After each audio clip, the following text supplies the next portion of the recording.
Group 2 cut off பற்றி கேட்குறீங்க. Group 2 வந்து ஒரு 100 ஸோ டோட்டலாக பார்த்தீங்கன்னா ஒரு 155 போட்டால் போதும் 200. குரூப் 2 கட் ஆஃப் 155 அவ்வளோதான். அது சிம்பிள் தான். ஜிகே அதாவது தமிழ் மேக்ஸில் 115 போடுங்க 125க்கு. அதாவது பாருங்க குரூப் 2 கட் ஆஃப் பாருங்க. குரூப் 2ல பாஸ் பண்ணணும்னா தமிழ் 100 கொஸ்டின் அதில் ஒரு 90 ஸ்கோர் பண்ணுங்க. ஒரு மினிமம் மேக்ஸ் ஒரு 25 கொஸ்டின் அதில் ஒரு 20 ஸ்கோர் பண்ணுங்க. அப்போ மினிமம் ஒரு 110லேருந்து 115 கம்பல்சரியா எடுக்கணும். எடுத்துடுங்க. அதுக்கு அடுத்து இது கட்டாயம். இதுக்கு மேலலாம் நீங்க குறைக்க முடியாது. ஜிகேயை பொறுத்தளவையில் நீங்க ஒரு 40 to 45 ஒரு 75க்கு எடுங்க. எடுத்தீங்கன்னா இது ஒரு 110, இது ஒரு 45, 155 ப்ளஸ். நிச்சயமா 155 எல்லாம். ஏன்னா குரூப் 2 இதோட ஜிஎஸ் ரொம்ப ஸ்ட்ராங்கா இருக்கும். நீங்க தொட முடியாது. அதனால கன்ஃபார்மா நீங்க வந்து ஒரு 155 எடுத்தீங்கன்னா ப்ரிலிம்ஸ் கிளியர் பண்ணிடலாம். முடிஞ்ச உடனே மெயின்ஸுக்கு படிக்கிறத பத்தி நான் உங்களுக்கு மெயின்ஸுக்கு நிறைய பேர் கோச்சிங் கொடுப்பாங்க. உங்களுக்கு நியரஸ்டா இருக்கிற ஏதாவது ஒரு கோச்சிங் சென்டர்ல எங்கேயாவது சென்னையில போய் படிக்க முடியும்னா படிங்க. முடியல அப்படின்னு சொன்னா சொல்லுங்க. நம்ம இன்ஸ்டியூஷன்லயே நீங்க குரூப் 2 மெயின்ஸ் படிச்சுக்கலாம். உங்களுக்கு ஆனா போய் நீங்க ஒரு ப்ராப்பரா வந்து உங்களுக்கு கைடன்ஸ் வேணும். மெயின்ஸுக்கு நிச்சயமா கைடன்ஸ் வேணும். அப்படின்னா தான் நம்ம நல்லா எழுத முடியும். ஏன்னா மெயின்ஸ் மாதிரி எக்ஸாம்ல ஒரு லெவலில் தாண்டும் போது ஒரு லோக்கல்ல ஓடிடலாம். ஒரு ஸ்டேட் லெவலில் ஓடுறோம், ஒரு இன்டர்நேஷனல் லெவலில் ஓடுறோம், ஒரு ஒலிம்பிக் லெவலில் ஓடுறோம்னா நமக்கு கோச்சர் நிச்சயமா வேணும். கிரிக்கெட்ல பாருங்க ஒரு பேட்ஸ்மேனுக்கே நல்லா ஆட தெரியும், ஒரு ஃபீல்டருக்கே நல்லா பிடிக்க தெரியும். இருந்தாலும் பவுலிங் ஒரு கோச், ஒரு ஃபீல்டிங் ஒரு கோச், எல்லாத்துக்கும் ஒரு தனித்தனி கோச் எதுக்கு வச்சுக்கிறாங்க? அந்த ஏரியாவை நம்ம கவனிக்காம விட்டுருவோம். அப்போ அவங்க தனித்தனியாக அதை கவனிச்சு கொஞ்சம் கரெக்ட் பண்ணுவாங்க. அப்போ எல்லாத்துக்கும் ஒரு மென்டார் நிச்சயமா நமக்கு வேணும். அதனால மெயின்ஸ் எக்ஸாம்லாம் தயவு செஞ்சு வீட்டில் இருந்து படிக்க நினைக்காம யாராவது ஒரு தட்டை நீங்க ஜாயின் பண்ணி ப்ரிப்பேர் பண்ணுங்க. இந்த 40 எப்படி எடுக்கிறது அப்படிங்கிறத நான் ஒரு வீடியோவை போட்டிருக்கேன். ஜிகே எப்படி படிக்கிறது நம்ம சேனல்ல போட்டிருக்கேன். தயவு செஞ்சு அதை ப்ரிப்பேர் பண்ணுங்க. இதுதான் குரூப் 2க்கான கட் ஆஃப் ஸ்ட்ராட்டஜி. தமிழ்ல ஒரு 90+ எடுங்க. தமிழ்ல 90+ எடுக்கிறதுக்கு நியூ புக் நம்ம கம்பல்சரியா ப்ரிப்பேர் பண்ணி தான்.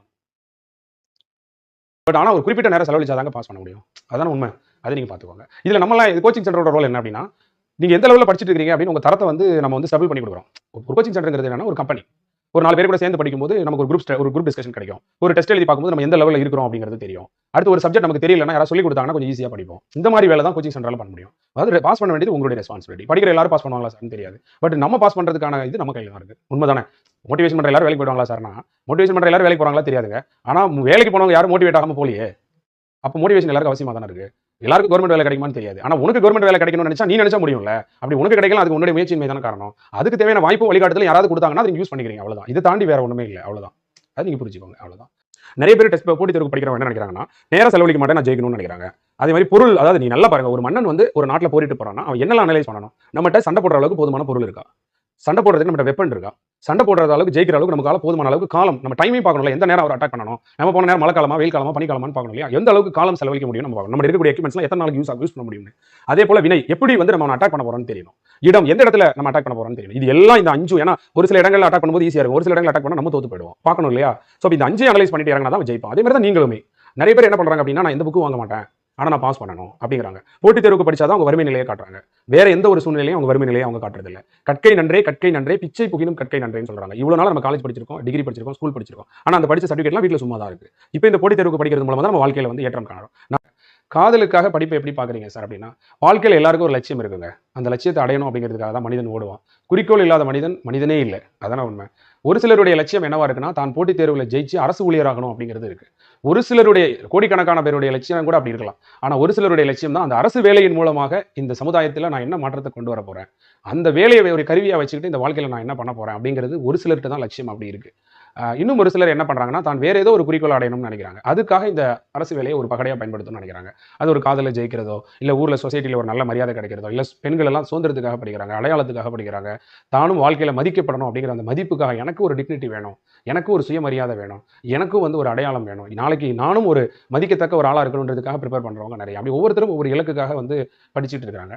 ஒரு சிலர் தன் காதலில் வெற்றி பெறணும் அப்படிங்கிறதுக்காக படிக்கிறாங்க. ஸோ எதுவாக இருந்தாலும் ஏதாவது ஒரு பிடிப்புன்னு ஒன்று இருந்துச்சுன்னா தான் வாழ்க்கை வந்து ஒரு சுவாரஸ்யமா இருக்கும். உங்களுடைய வாழ்க்கையில் அதை இன்பத்தை நினைச்சுக்கிட்டே நம்ம என்ன செஞ்சிடணும், இந்த துன்பத்தை கடந்து வந்துடணும்.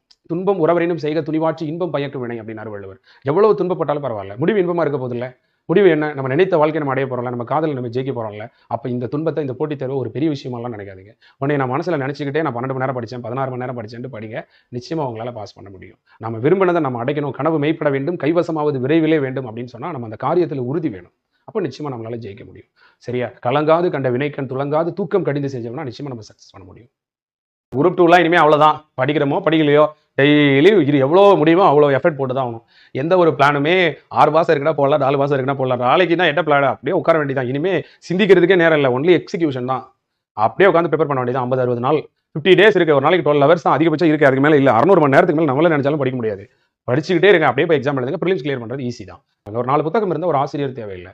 அதுமாதிரி நிறைய பேர் பொறுமையும் இல்லை படிக்கிறதுல. ஒரு சிலபஸை ரீட் பண்ணுறதுக்கு அவங்கள்ட்ட பொறுமை இல்லை. வேறு எப்படி அவங்க மேக்ஸை படிப்பாங்க, சைக்காலஜி ரீட் பண்ணி ஆன்சர் எடுப்பாங்க. ஸோ அப்போ நம்மளுடைய எண்ணங்கள், நம்முடைய பண்புகளை மாற்றுறது மூலமாக தான் ஜெயிக்க முடியும் ஒரு போட்டியில். நானே தான் இருப்பேன், நான் அப்படியே தான் செய்வேன்னா ரிசல்ட்டும் அதே மாதிரி தானே இருக்கும். அது தாண்டி எப்படி வரும்? நம்ம வந்து ஒரே மாதிரியே ரிசல்ட் கிடைக்குன்னா நம்மளுடைய வழிமுறைகளை மாற்றணுமே தவிர இலக்கு அடைய முடியாதுன்னு விரக்தி அடைகிறதோ இல்லை இலக்கை மாற்றி அமைக்கிறதோ ஒரு புத்திசாலித்தனம் இல்லைங்க. சரியா? நம்ம படிக்கிறதுக்கோ புத்தகங்கள் வாங்குறதுக்கோ நம்ம வந்து காரணம் சொல்லிட்டு இருந்தோம்னா நம்மளுடைய எண்ணத்துக்கு ஏற்ற மாதிரி தான் நம்ம லைஃப் இருக்கும். இது நீங்கள் தெரிஞ்சுக்கணும். அதுக்காக சொல்கிறேன். நான் வந்து ஒரு வறுமை நிலையில் இருந்தாலும் புத்தகங்கள் வாங்குறது நான் விடலை. என்னுடைய காலேஜ் டேஸில் ஒரு 5 வருஷம் நான் பிகாம் எம்காம் படிக்கும்போது டெய்லி என்ன பண்ணுவேன்னா, பஸ் ஏறும்போது ஒரு துக்ளக் புத்தகம் எங்கள் அப்பா 7 ரூபா பஸ்ஸுக்கு தருவாங்க. 7 7 14 ரூபா பஸ்ஸுக்கு 20 ரூபா தருவாங்க. 6 ரூபா எனக்கு மிச்சம் இருக்கும். அந்த 6 ரூபாயில் மத்தியானம் நான் ஒரு தயிர் சாதம் சாப்பிட்டா 8 ரூபா தயிர் சாதம். நல்லா தெரிஞ்சுக்கோங்க. 20 ரூபா தான் எங்கள் அப்பா தருவாங்க, இல்லை 25 ரூபா தான் எங்கள் அப்பா தருவாங்க காலேஜுக்கு. ஒரு நாளைக்கு ஒரு 20 ருபீஸ். அந்த 20 ருபீஸ் எங்கள் அப்பாட்ட வாங்குறதுக்கு எவ்வளோ கஷ்டம். தரமாட்டாங்க. அப்படியே பார்த்துட்டே இருப்பாங்க. காலையிலே 20 ரூபா கேட்குறானே அப்படிங்கிற மாதிரியே பார்க்குவீங்க. அப்பா எனக்கு கஷ்டமாக இருக்கும். காலையிலே போய் அப்பாட்ட காசு கேட்குறேன் அப்படின்னு சொல்லி அவங்க இருந்தால் தானே கொடுப்பாங்க. இருந்தாலும் அதில் இருக்கிற மிச்ச காசு வந்து 10 ரூபா காசு வச்சுட்டு நான் அந்த 10 ரூபா காசை சேர்த்து வச்சு துக்ளக் புக்கு, ஆனந்த விகடன், குமுதம், பாக்கியா, ஜிகே டுடேன்னு புக்ஸ் 5 வருஷமாக வாங்குவேன். அந்த புக்ஸை படிக்க போய் தான் இன்றைக்கி நம்ம இவ்வளோ தூரத்துக்கு வந்திருக்கோம். ஜென்ரலாக படிக்க போய் தான். இப்போ நம்ம வறுமை நிலையிலையும் புத்தகங்கள் வாங்க தயங்காதீங்க. நிறைய பேர் புக்ஸ் வாங்க யோசிக்கிறாங்க. பிறகு எப்படி வாழ்க்கையில் உயர் வரும் எனக்கு ஒன்றுமே தெரியல. புத்தகங்கள் நிறைய வாங்குங்க. ஒரு 4 புத்தகம். அதாவது ஒரு வாலிப வயசு அப்படிங்கிறது ஒரு +1 +2ல அப்புறம் ஒரு காலேஜ் படிக்கும்போது வருது. சரியா? அந்த 10th 11th 12th இந்த டீனேஜில் தான் அவன் லைஃப்பை வந்து பேலன்ஸ் பண்ண வேண்டியது இருக்குது. ஒரு பக்கம் இறைவன் அலைவாயும் மனசை கொடுத்துட்றான். இன்னொரு பக்கம் வாழ்க்கையில் நீ இந்த இடத்துல தான் நீ ஸ்டெபிள் ஆக போகிறான்னு கொடுத்துட்றான். நீங்கள் நல்லா யோசிச்சு பாருங்க. ஒரு பக்கம் டீனேஜ் 10th 11th 12th காதல், கத்திரிக்காய், அலைவாயக்கூடிய மனசு, கல்லூரி வாழ்க்கையெல்லாம் கொடுத்துட்றான். இன்னொரு பக்கம் இந்த நேரத்தில் நீ என்ன மார்க் எடுக்க போற, அந்த மார்க்கை வச்சு தான் உன் வாழ்க்கை அப்படின்னு இன்னொரு பக்கம் கொடுத்துட்றான். இதை யார் பேலன்ஸ் பண்ணுறா? யார் எது முக்கியம் இதுலன்னு புரிஞ்சுக்கிறா? எது நிலையானதுன்னு யார் புரிஞ்சுக்கிறா? தான் ஆசைப்படக்கூடிய இந்த வாழ்க்கையை இந்த வாழ்க்கையின் மூலமா அச்சீவ் பண்ண முடியும் நம்முடைய படிப்பின் மூலமானு யார் புரிஞ்சுக்கிறாங்களோ அவங்க தான் வாழ்க்கையில சக்சஸ் பண்ணி வராங்க. அதனால கல்லூரி மாணவர்கள், பள்ளி மாணவர்கள், அப்போ இறைவன் எப்போதும் எப்படி தான் கொடுக்குறான்? நிச்சயமா நம்மளை திங்க் பண்ணும்போது இன்னொரு பிரச்சனையும் கொடுத்துட்றான். அதை யார் டாக்டிக்ஸை வந்து தாண்டி வராங்களோ அவங்க ஜெயிக்கிறாங்க. ஸோ அப்போ இதுதான் இருக்கு. தொடர்ந்து படிக்கிறவங்க எல்லாரும் திடீர்னு சோர்வு அடைகிறாங்க. இது எல்லாருக்கும் முடியாது. யார் சீக்கிரம் பவுன்ஸ் பேக் ஆகிறானோ, கீழே விழுந்ததுக்கு அப்புறம் யார் டக்குன்னு எந்திரிக்கிறானோ அவன் ஜெயிக்கிறான். விழணும், விழுறது தப்பே கிடையாது. விழுந்தாதான் நம்ம நிறைய திங்க் பண்ணுவோம், இதை விட பவர்ஃபுல்லாக எந்திரிப்போம். ஸோ அதனால நோ ப்ராப்ளம். நம்ம மனசுன்னு ஒன்று தைரியமா இருக்கு, நிச்சயமா நம்ம எந்திரிப்போம். சரியா? நிறைய பேர் விழுந்து எந்திரிச்சவங்க தான் இன்னைக்கு வாழ்க்கையில ரொம்ப முன் வந்திருக்காங்க. அந்த நம்பிக்கையோட நீங்களும் படிங்க. ஆனால் பட் உங்களுடைய ஃபர்ஸ்ட் டார்கெட் குரூப் 2 தான் இருக்கணும். நீங்க குரூப் 2 ப்ரிலிம்ஸுக்குள்ள ஜிகே அண்ட் தமிழ் மேக்ஸ் முடிக்க பாருங்க. அப்படி முடிச்சிட்டீங்கன்னா மறுபடியும் குரூப் 4க்காக ஒரு 2 மணி நேரம் 3 மணி நேரம் டெய்லி டெஸ்ட் எழுதி பார்த்தா கூட போதும். மிச்ச நேரம் மெயின்ஸுக்கு ப்ரிப்பேர் பண்ணலாம். மெயின்ஸுக்கு ஒரு நாளைக்கு 6 மணி நேரம் படிக்கிறீங்கன்னா பெரிய விஷயம். உண்மை சொல்லட்டுமா? மெயின்ஸுக்காக நீங்க டெய்லி 2 மணி நேரம் டெஸ்ட் எழுதினீங்கன்னா மீதி நேரம் ஃபுல்லாக நீங்க குரூப் 4 படிக்கலாம். ஏன்னா அது டெஸ்ட் ப்ராக்டிஸ் தான் இம்பார்ட்டன்ட். டெய்லி ஒரு 1 hour 2 hour டெஸ்ட் எழுதினாலே நீங்க பெரிய ஆளு மெயின்ஸ்ல. மெயின்ஸ் நிச்சயமா நீங்க ஒரு ஷார்ட் பீரியட்ல நம்மளால படிக்க முடியும். நீங்க அதை பத்தி கவலைப்பட வேண்டாம். சரியா? அந்த மாதிரி பார்த்துக்கோங்க. எதையுமே நீங்க மிஸ் பண்ண வேண்டாம். நமக்கு எந்த வேலை கிடைச்சாலும் வேண்டாம்னு சொல்றவங்க நம்ம பெரிய ஆள் கிடையாது. கிடைக்கிற வேலை தரட்டும், அவ்வளவுதான். எந்த வேலையா இருந்தாலும் சரி கடமையை செய்வோம். ஃபர்ஸ்ட் எந்தெந்த எக்ஸாம் வருதோ அதுக்கு பிளான்ல போயிட்டே இருப்போம். ரெண்டுக்கும் காமனா என்ன இருக்கு அதை முதல்ல படிப்போம். அதுக்கப்புறம் நம்ம டிசிஷன் எடுத்துப்போம். இப்போ என்ன அவசரம் இல்லையா? அந்த மாதிரி ப்ரிப்பேர் பண்ணுங்க. ஓகே, வேற என்ன உங்களுக்கு டவுட் இருக்கு? இதான் என்னை பொறுத்தவரை குரூப் 4க்கான ஒரு சிம்பிள் ஸ்ட்ராட்டஜி. நான் உங்கள்ட்ட சொல்ல விரும்புறது என்னன்னா, இதை படிச்சா போதும் அதை படிச்சா போதும் அப்படிலாம் நான் சொல்லல. உண்மையிலே படிக்கிறதுக்கு எவ்வளவு நேரம் ஆகும்? அவ்வளவு நேரத்தை நீங்க செலவிச்சா தான் நீங்க பாஸ் பண்ண முடியும். உங்களுடைய பலத்துக்கு பாருங்க. ஒரு சிலர் ஒரு 7 2 மணி நேரத்துல படிப்பாங்க, ஒரு சிலருக்கு 4 மணி நேரம், ஒரு சிலருக்கு 6 மணி நேரம் கூட ஆகலாம். அதுக்கேற்ற மாதிரி தான் உங்க டைம் டேபிள் போட்டு அந்த அளவுக்கு ப்ரிப்பேர் பண்ணாதான் உங்களுக்கு மார்க் கிடைக்கும். அதனால என்னால் முடிஞ்ச அளவுக்கு நான் படித்தேன், விடிய படித்தேன், எனக்கு வந்து மார்க் வரல அப்படிலாம் நீங்கள் சொல்லாதீங்க. நல்லா அனலைஸ் பண்ணுங்க. உங்களால் உங்களுடைய பொருள், கருவி, காலம், வினை, இடம் 5ஓடு இருள் தீர எண்ணி செயல்கிறார் வள்ளுவர். பொருள், கருவி, காலம், வினை, இடனோடு 5ம் இருள் தீர எண்ணி செயல்கிறார் வள்ளுவர். இந்த 5ஐயும் நல்லா அனலைஸ் பண்ணிட்டு தான் ஒரு காரியத்தை நம்ம இறங்கணும். இந்த 5ஐயும் அனலைஸ் பண்ணும்போது நிச்சயமா வந்து நம்மளால எவ்வளவு நேரம் ஒதுக்க முடியும்? சார் ஒர்க் பண்ணிட்டே நான் படிக்கிறேன், எனக்கு என்ன சார் ஐடியான்னு கேட்குறாங்க. நீங்க ஒர்க் பண்ணிட்டே படிச்சாலும் ஒரு குறிப்பிட்ட டயத்தை நீங்க கொடுக்கல அப்படின்னு சொன்னா நிச்சயமா வந்து நம்ம எக்ஸாம் கிளியர் பண்றது கஷ்டம். அதை நீங்க மனசுல வச்சுக்கோங்க. உழைப்பின்றேல் ஊதியம் இல்லை. உழைப்பு அப்படிங்கிறது நேரம் செலவழிக்கிறதுல தான் வரும். நேரத்தை நான் செலவழிக்காம பாஸ் பண்ணணும் சார் அப்படின்னு கேட்கறது வந்து எப்படி இருக்கு? யோசிச்சு பாருங்க. நேரம் மினிமம் நீங்க செலவு பண்ணி ஆகணும். வேணா மத்தவங்க வந்து ஒரு நாளைக்கு 12 மணி நேரம் புத்தகத்துக்கு வச்சுட்டு இருந்தாங்கன்னா 12 மணி நேரம் புத்தகத்துக்கு வச்சுட்டு இருந்து ஒரு 6 7 மணி நேரம் தான் உருப்படியா படிப்பாங்க. நீங்க வந்து ஒர்க் பண்ணிக்கிட்டே ஒரு 6 7 மணி நேரம் படிச்சாலும் அந்த 7 மணி நேரத்தையும் எஃபெக்டிவா படிச்சீங்கன்னா தாராளமா வந்து 7 மணி நேரம் கூட போதும். ஒர்க் பண்றவங்க காலையில ஒரு நிச்சயமா ஒரு 4:30 இல்ல ஒரு 4 o'clock எந்திரிச்சு ஒரு 8 o'clock வரைக்கும் படிச்சிருங்க. நைட் ஒரு 3 hours படிச்சிருங்க. இந்த 7 hours கன்சிஸ்டன்சியா படிச்சீங்கன்னா 7 into ஒரு 110 days அப்படின்னு பார்க்கும்போது நிச்சயமா ஒரு 800 hours வந்துரும். நீங்க ஒர்க் பண்ணி படிக்கிறவங்க பெரும்பாலும் நான் என்ன சொல்லுவேன்னா ஒரு மெட்டீரியல் வச்சோ இல்ல ஒன் வேர்ட் புக் வச்சோ இல்ல டெஸ்ட் நிறைய எழுதி பார்த்தோ படிச்சீங்கன்னா உங்களுக்கு ஈஸியா இருக்கும். ஒர்க் பண்ணி படிக்கிறவங்களுடைய ஸ்ட்ராட்டஜி எப்படி இருக்கணும்னா புக் வச்சு லைன் பை லைனா படிச்சு நோட்ஸ் எடுத்து படிக்காம டைரக்டா ஒன் வேர்ட் வச்சோ மெட்டீரியல் வச்சோ டெஸ்ட் கொஸ்டினோ அந்த மெத்தட் நீங்க ட்ரை பண்ணி பார்த்தீங்கன்னா உங்களால ஈஸியா ஸ்கோர் பண்ண முடியும். அந்த மாதிரி நீங்க ட்ரை பண்ணி பாருங்க. சரியா? கோபம் அதிகமா வருது அப்படின்னு சொன்னா அதை என்ன பண்றது அப்படின்னு கேட்கும்போது 2 3 விஷயங்கள். ஒன்று வந்து நாம வந்து நமக்கு அதிகமாக கோபம் வருதுன்றப்போ நம்மளுடைய எதிர்பார்ப்புகளை முதல்ல குறைப்போம். ஃபர்ஸ்ட் நம்ம நினைக்கிற மாதிரி எல்லாரும் நடந்துக்கணும்னு நம்ம நினைக்கிறோம், அதை குறைப்போம். அதே போல நாமளும் வந்து என்னன்னா மற்றவங்களுக்கு கஷ்டம் கொடுக்காத மாதிரி கூடுமான அளவுக்கு அடுத்தவங்களை புரிஞ்சு நடந்துப்போம். கூடுமான அளவுக்கு ஓரளவுக்கு ரீசனபிளாக முடியும். இது ஒரு 2வது. 3வது ஒரு விஷயம் வந்து பார்த்தீங்க அப்படின்னு சொன்னால், நீங்கள் ரொம்ப கோபமாக வருது என்ன பண்ணலாம் அப்படின்னு சொன்னால், அது அல்டர்னேட்டிவாக இருக்கக்கூடிய ஏதாவது கோயிலுக்கு போகிறது, இல்லை யோகா பண்ணுறது, இதெல்லாம் எல்லாரும் சொல்கிறது. ஆனால் நடைமுறையில் யாரும் பண்ணுறது இல்லை. இன்னொன்று அது சம்மந்தப்பட்ட அறநூல்கள் படிக்கிறது. கோபம் அப்படிங்கிறது எல்லாருக்குமே இருக்கிறதா, ஈவன் இறைவனுக்கே இருக்கிற மாதிரி தான் சொல்கிறாங்க. கோவப்பட்டார் முனிவர், கோவப்பட்டார் வந்து தவம் செஞ்சுட்டு இருக்க முனிவரே கோவப்படுறாருன்றாங்க இல்லையா? இப்போ கோபம்ங்கிறது ஒரு இயல்பான கேரக்டர் தான். அதை நம்முடைய மனசால கட்டுப்படுத்தணும். நம்ம ஐம்புலன்களை வந்து நம்ம எவ்வளோக்கு எவ்வளோ கட்டுப்படுத்துறோமோ அவ்வளோக்கு எவ்வளோ நல்லது. ஒருமையுள் ஆமை போல் 5 அடக்கல்ன்றாங்க பார்த்தீங்களா? எப்படி ஆமை உள்ள அடக்கிக்கிறதோ அதே மாதிரி நம்ம ஐம்புலன்களும் அடக்கிட்டோம் அப்படின்னு சொன்னால் அதுதான் வாழ்வினுடைய வெற்றியே, வேற ஒன்றும் இல்லை. சினத்தை பொருள் என்று கொண்டவன் கேட்டு நிலத்தை அடைந்தான் கைப்பிழையாதற்ற மாதிரி தான். நிச்சயமா சினத்தால நமக்கு நிச்சயமா எதுவுமே நன்மை இருக்க போறதே இல்லை, இல்லையா? சார் அடுத்து என்ன சார் பண்ணலாம்? நான் வந்து குரூப் 2 வெர்சஸ் குரூப் 4 இதுல நான் எதுக்கு சார் படிக்க? சார் நான் குரூப் 2 தேர்வுக்கு படிக்கவா, குரூப் 4 தேர்வுக்கு படிக்கவா அப்படிங்கிறது நிறைய பேரோட கேள்வியா இருக்கு. நான் உங்களுக்கு என்ன சொல்றேன்னா, இந்த குரூப் 2க்கு ஃபர்ஸ்ட் எந்த எக்ஸாம் வருதுன்னு பாருங்க. எப்போதுமே ஃபர்ஸ்ட் எக்ஸாம் எது, அதுக்கு தான் நம்மளால அதிகமா நேரம் செலவழிச்சு படிக்க முடியும். நம்மளோட பிளான் அந்த ஃபர்ஸ்ட் எக்ஸாமுக்கு தான் இருக்கணும். அப்பதான் நம்ம கொஞ்சம் துரிதமா படிப்போம். அதனால நீங்க ஃபர்ஸ்ட் என்ன பண்ணுங்க அப்படின்னு சொன்னா, குரூப் 2க்கே ப்ரிஃபரன்ஸ் கொடுங்க. அது மட்டும் இல்லாம குரூப் 2 எக்ஸாம் தான் ஈஸி. 60,000 பேர் எடுக்கிறாங்க. நமக்கு 60,000 பேர் என்ன செய்றாங்க, பிரிலிம்ஸ்க்கு கூப்பிடுறாங்க.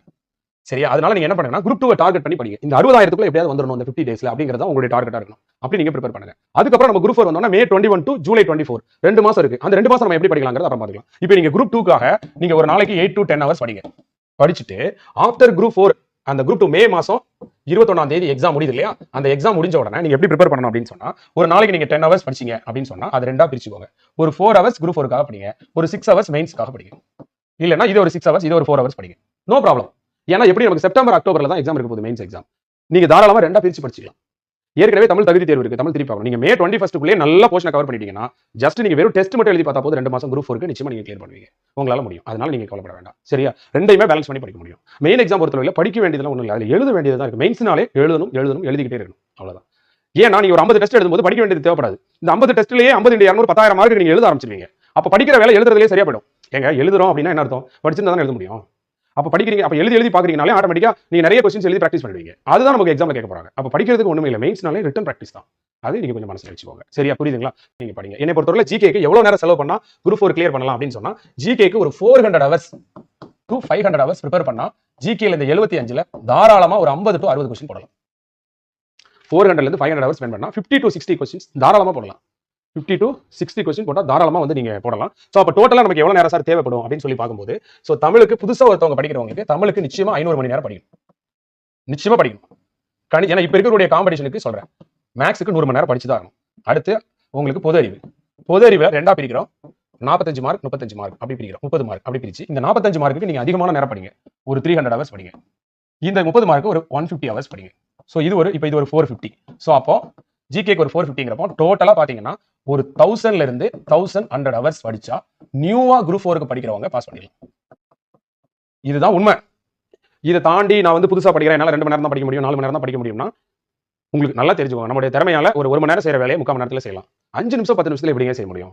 எந்த ஒரு காரியத்தையும் நல்லா அனலைஸ் பண்ணிட்டு இறங்கணும் அப்படின்னு சொன்னா, அப்படி அனலைஸ் பண்ணும்போது ஒரு பயம் வரும். 8 மணி நேரம் படிக்கவா, 10 மணி நேரம் படிக்கவா, நம்மளால முடியுமா அப்படின்னு. அதுக்கு நீங்க துணிஞ்சுக்கிட்டு இந்த காரியத்துல இறங்கினாதான் ஜெயிக்க முடியும். எண்ணி துணிக கருமம் துணிந்த பின் எண்ணுவோம் என்பது இருக்கு. எந்த ஒரு காரியத்தையும் செய்யறதுக்கு முன்னாடி நல்லா அனலைஸ் பண்ணிட்டு இறங்கணும். அனலைஸ் பண்ணும்போது பயம் வரும் தான். நம்மளால இவ்வளவு நேரம் ஒதுக்க முடியுமா, படிக்க முடியுமான்னு. நீங்க உங்களுக்கு இதே மாதிரி போட்டு பாருங்க. உங்களுக்கு ஒருவேளை தமிழ் இவ்வளவு டைம் தேவைப்படாம இருக்கலாம். ஜிகே ஏற்கனவே படிச்சிருந்தீங்க. குரூப் 2க்கு ஏற்கனவே படிச்சிருந்தவங்களுக்கு இவ்வளவு டைம் வராது. இப்போ ஆல்ரெடி குரூப் 2 ஒருத்தங்க நல்லா படிச்சிருந்தாங்கன்னா அவங்களுக்கு 1000 மணி நேரம் தேவைப்படாது. அவங்களுக்கு எவ்வளவு தேவைப்படும்? நிச்சயமா அவங்களுக்கு ஒரு 300 மணி நேரம் படிச்சா போதும் குரூப் 2 எக்ஸாமுக்கு அப்புறம். அப்ப டெய்லி ஒரு 4 ஹவர்ஸ் அவங்க ஜிகே குரூப் 4 படிச்சுட்டு மீதி ஒரு 6 ஹவர்ஸ் மெயின்ஸ்க்கு படிச்சாங்கன்னா அவங்க குரூப் 2 அண்ட் குரூப் 4 ரெண்டுமே ஒரே நேரத்துல அவங்களால படிக்க முடியும். புரியுதுங்களா உங்களுக்கு? அப்போ அது நீங்க தெரிஞ்சுக்கணும். புரியுதா உங்களுக்கு? இந்த டோட்டலா 1000 to 1100 ஹவர்ஸ்ல ஒருத்தர் குரூப் 4க்கு புதுசா படிக்க முடியும். நமக்கு சார் கட் ஆஃப் எப்படி சார் இருக்கும் அப்படின்னு சொல்லி கேட்டீங்கன்னா, சோ என்னைய பொறுத்தவரையில குரூப் 4 கட் ஆஃப் எப்படி இருக்கும் அப்படின்னா, குரூப் 4 உடைய கட் ஆஃப் ப்ரெடிக்ஷன் அப்படி கேட்டீங்க அப்படின்னு சொன்னா, சோ क्वेश्चन வந்து உங்களுக்கு ஈஸியா இருந்துச்சுன்னா நிச்சயமா ஒரு 180 to 190 क्वेश्चंस போடுற மாதிரி ஆயிடும். क्वेश्चन ரொம்ப லட்டு மாதிரி கேட்டானா 180ல இருந்து 190 क्वेश्चन போடுற மாதிரி ஆயிடும். ஏன்னா குரூப் 2 எழுதிட்டு அப்புறம் குரூப் 4 வருது. அப்படின்றப்ப எல்லாரும் குரூப் 2ல 60,000 பேர் பாஸ் பண்ணிருப்பாங்க. இந்த 60,000 பேர் குரூப் 4 எழுத அப்படியே வருவாங்க. அப்போ டைரக்டா குரூப் 4 படிக்கிறவருக்கு காம்படிஷன் ஹெவியா இருக்கும். ஆக்சுவலா குரூப் 2 பிரிலிம்ஸ் பாஸ் பண்றது ஈஸி. குரூப் 4 பாஸ் பண்றது கொஞ்சம் கஷ்டம் தான். நீங்க இதெல்லாம் முன்னாடியே தெரிஞ்சுக்கணும். ஏன்னா நீங்க குடும்ப வேலையெல்லாம் ஒத்தி வச்சுக்கிட்டு ரொம்ப கஷ்டப்பட்டு களத்துல இறங்குறீங்க. அப்போ ஒரு தெளிவான ஒரு ஐடியா இருந்ததுனா தான் ஒரு பிளான் பண்ணலாங்க. தெரிந்த இனத்தோடு தேர்ந்தெண்ணி செய்வாருக்கு அரும்பொருள் யாதொன்றுமே. அப்போ நம்ம என்னென்ன வேணும் நமக்கு சப்போர்ட்டிவ் வாங்குறத முதல்லயே தெரிஞ்சுட்டு ப்ரிப்பேர் பண்ணீங்கன்னா நீங்க எதிர்பார்ப்பு நிறைய இருக்கும்போது ஏமாற்றங்கள் நிறைய இருக்கும். நான் போட்டி தேர்வுக்கு படிச்ச மணிக்கணக்கா எனக்கு கிடைக்கல அப்படின்னு சொல்லக்கூடாது. உங்களால முடிஞ்ச அளவுக்கு படிச்சீங்கன்னா ரிசல்ட் உங்களால முடிஞ்ச அளவுக்கு தான் ரிசல்ட் வரும். அந்த காரியத்தை முடிக்கிற அளவுக்கு படிச்சாதான் ரிசல்ட் உங்களுக்கு ஃபேவரபிளா வரும். நான் சொல்றது புரியுது உங்களுக்கு முடிஞ்ச அளவுக்கு ஓடுறதுக்கும் அந்த காரியத்தை முடிக்கிற அளவுக்கு ஓடுறதுக்கும் வித்தியாசம் ரெண்டுக்கும் இருக்கு. அதுக்கேற்ற மாதிரி தான் நமக்கு ரிசல்ட் இருக்கும். சரி சார், அப்போ நான் உங்களால் அக்செப்ட் பண்ண முடியாது. எனக்கு எல்லாருமே எனக்கு போய் உடனே வேலை வேணும்னு ஆசைப்படுவாங்க. 20 லட்சம் பேருமே எனக்கு வேலை வேணும்னு ஆசைப்படுவாங்க. உண்மைதானே? பட் ஆனால் ப்ராக்டிக்கலாக நம்ம தெரிஞ்சு நம்மளுடைய பலம் என்ன பலவீனம் என்ன அந்த காரியத்தை எவ்வளோ நேரம் செய்யறதுக்கு நம்மளால நேரம் ஒதுக்க முடியாது. சரி, நம்ம இப்போ அந்த காலத்தில் இறங்குறதால இப்போ படிச்சு அடுத்தடுத்து வரக்கூடிய தேர்வுகளுக்கு நம்ம யூஸ் பண்ணிக்கலாமா? இதெல்லாம் நல்லா அனலைஸ் பண்ணி தான் நீங்கள் ப்ரிப்பேர் பண்ணணும். தப்பா எடுத்துக்காதீங்க, ஏன்னா தெரியணும்ல உங்களுக்கு. அதுக்காக சரி, ஈஸியாக இருந்தால் இதுதான் கட் ஆஃப். கொஸ்டின் ஒரு வேலை மாடரேட்டாக இருக்கு அப்படின்னு சொன்னா ஒரு 170 to 180 கொஸ்டின்ஸ் கட் ஆஃப் இருக்கும். கொஸ்டின் வந்து டஃபா இருக்கு, அதாவது கொஞ்சம் டிஃபிகல்ட்டா இருக்கு கொஸ்டின் அப்படின்னு வச்சுக்கோங்க, நிச்சயமா 160 to 170. ஸோ அப்போ என்ன ஆனாலும் நம்மளுடைய கட் ஆஃப் நிச்சயமா ஒரு 170 பிளஸ் எடுத்தீங்கன்னா ஓகே, நிச்சயமா கட் ஆஃப் இப்படி தாங்க இருக்கும். நிச்சயமா இப்படி தான் இருக்கும். கொஸ்டின் ஈஸியாக வந்து 180 தாண்டி, ஏன்னா ஏற்கனவே ஒரு குரூப் 4 180 மேல வந்திருக்கு கட் ஆஃப். அதே போல ஒரு குரூப் 4 150 50 60க்கும் வந்திருக்கு ஒரு குரூப் 4. அடுத்த வருஷம் குரூப் 4 ஒரு வருஷம் குரூப் 4 180, அடுத்த வருஷம் குரூப் 4 160 இப்படி எல்லாம் வந்திருக்கு. ஸோ அப்போ இதுதான் கட் ஆஃபோட ப்ரெடிக்ஷன். இதை பிளான் பண்ணி நீங்க ப்ரிப்பேர் பண்ற மாதிரி பார்த்துக்கோங்க. யூனிட் 8 to யூனிட் 9 மட்டும் ஒரு 20-25 கொஸ்டின் கேட்கலாம். மீதி இருக்கிற 50 கொஸ்டின் இந்த சப்ஜெக்ட் எல்லாம். சப்போஸ் உங்களுக்கு இப்போ பிசிக்ஸ் கெமிஸ்ட்ரி சயின்ஸ் வீக்கா இருக்கு அப்படின்னு சொன்னா நீங்க தாராளமா சயின்ஸை பெரிய லெவலில் டீப்பா படிக்கணும் அவசியம் கிடையாது. உங்களுக்கு இந்த 12 சப்ஜெக்ட்ல எவ்வளவு சார் பிரேக்கப் இருக்குன்னா, பாலிட்டில ஒரு 8 கொஸ்டின் கேட்கலாம், ஜியோகிராஃபில ஒரு 8 கொஸ்டின், ஹிஸ்டரியில ஒரு 6 கொஸ்டின், எக்கனாமிக்ஸ்ல ஒரு 8 கொஸ்டின், ஐஎன்எம்ல ஒரு 6 கொஸ்டின் அப்படி வச்சுக்கோங்களேன். ஹிஸ்டரி மொத்தமா சேர்த்து ஒரு 12ல இருந்து 14 கொஸ்டின் கேட்கலாம். பிசிக்ஸ் கெமிஸ்ட்ரி பயாலஜி எல்லாம் சேர்த்து ஒரு 8ல இருந்து 10 கொஸ்டின் கேட்டா அது பெரிய விஷயம். சயின்ஸ் மொத்தமா சேர்ந்து 10 கொஸ்டினுக்கு மேல கேட்டா பெரிய விஷயம்.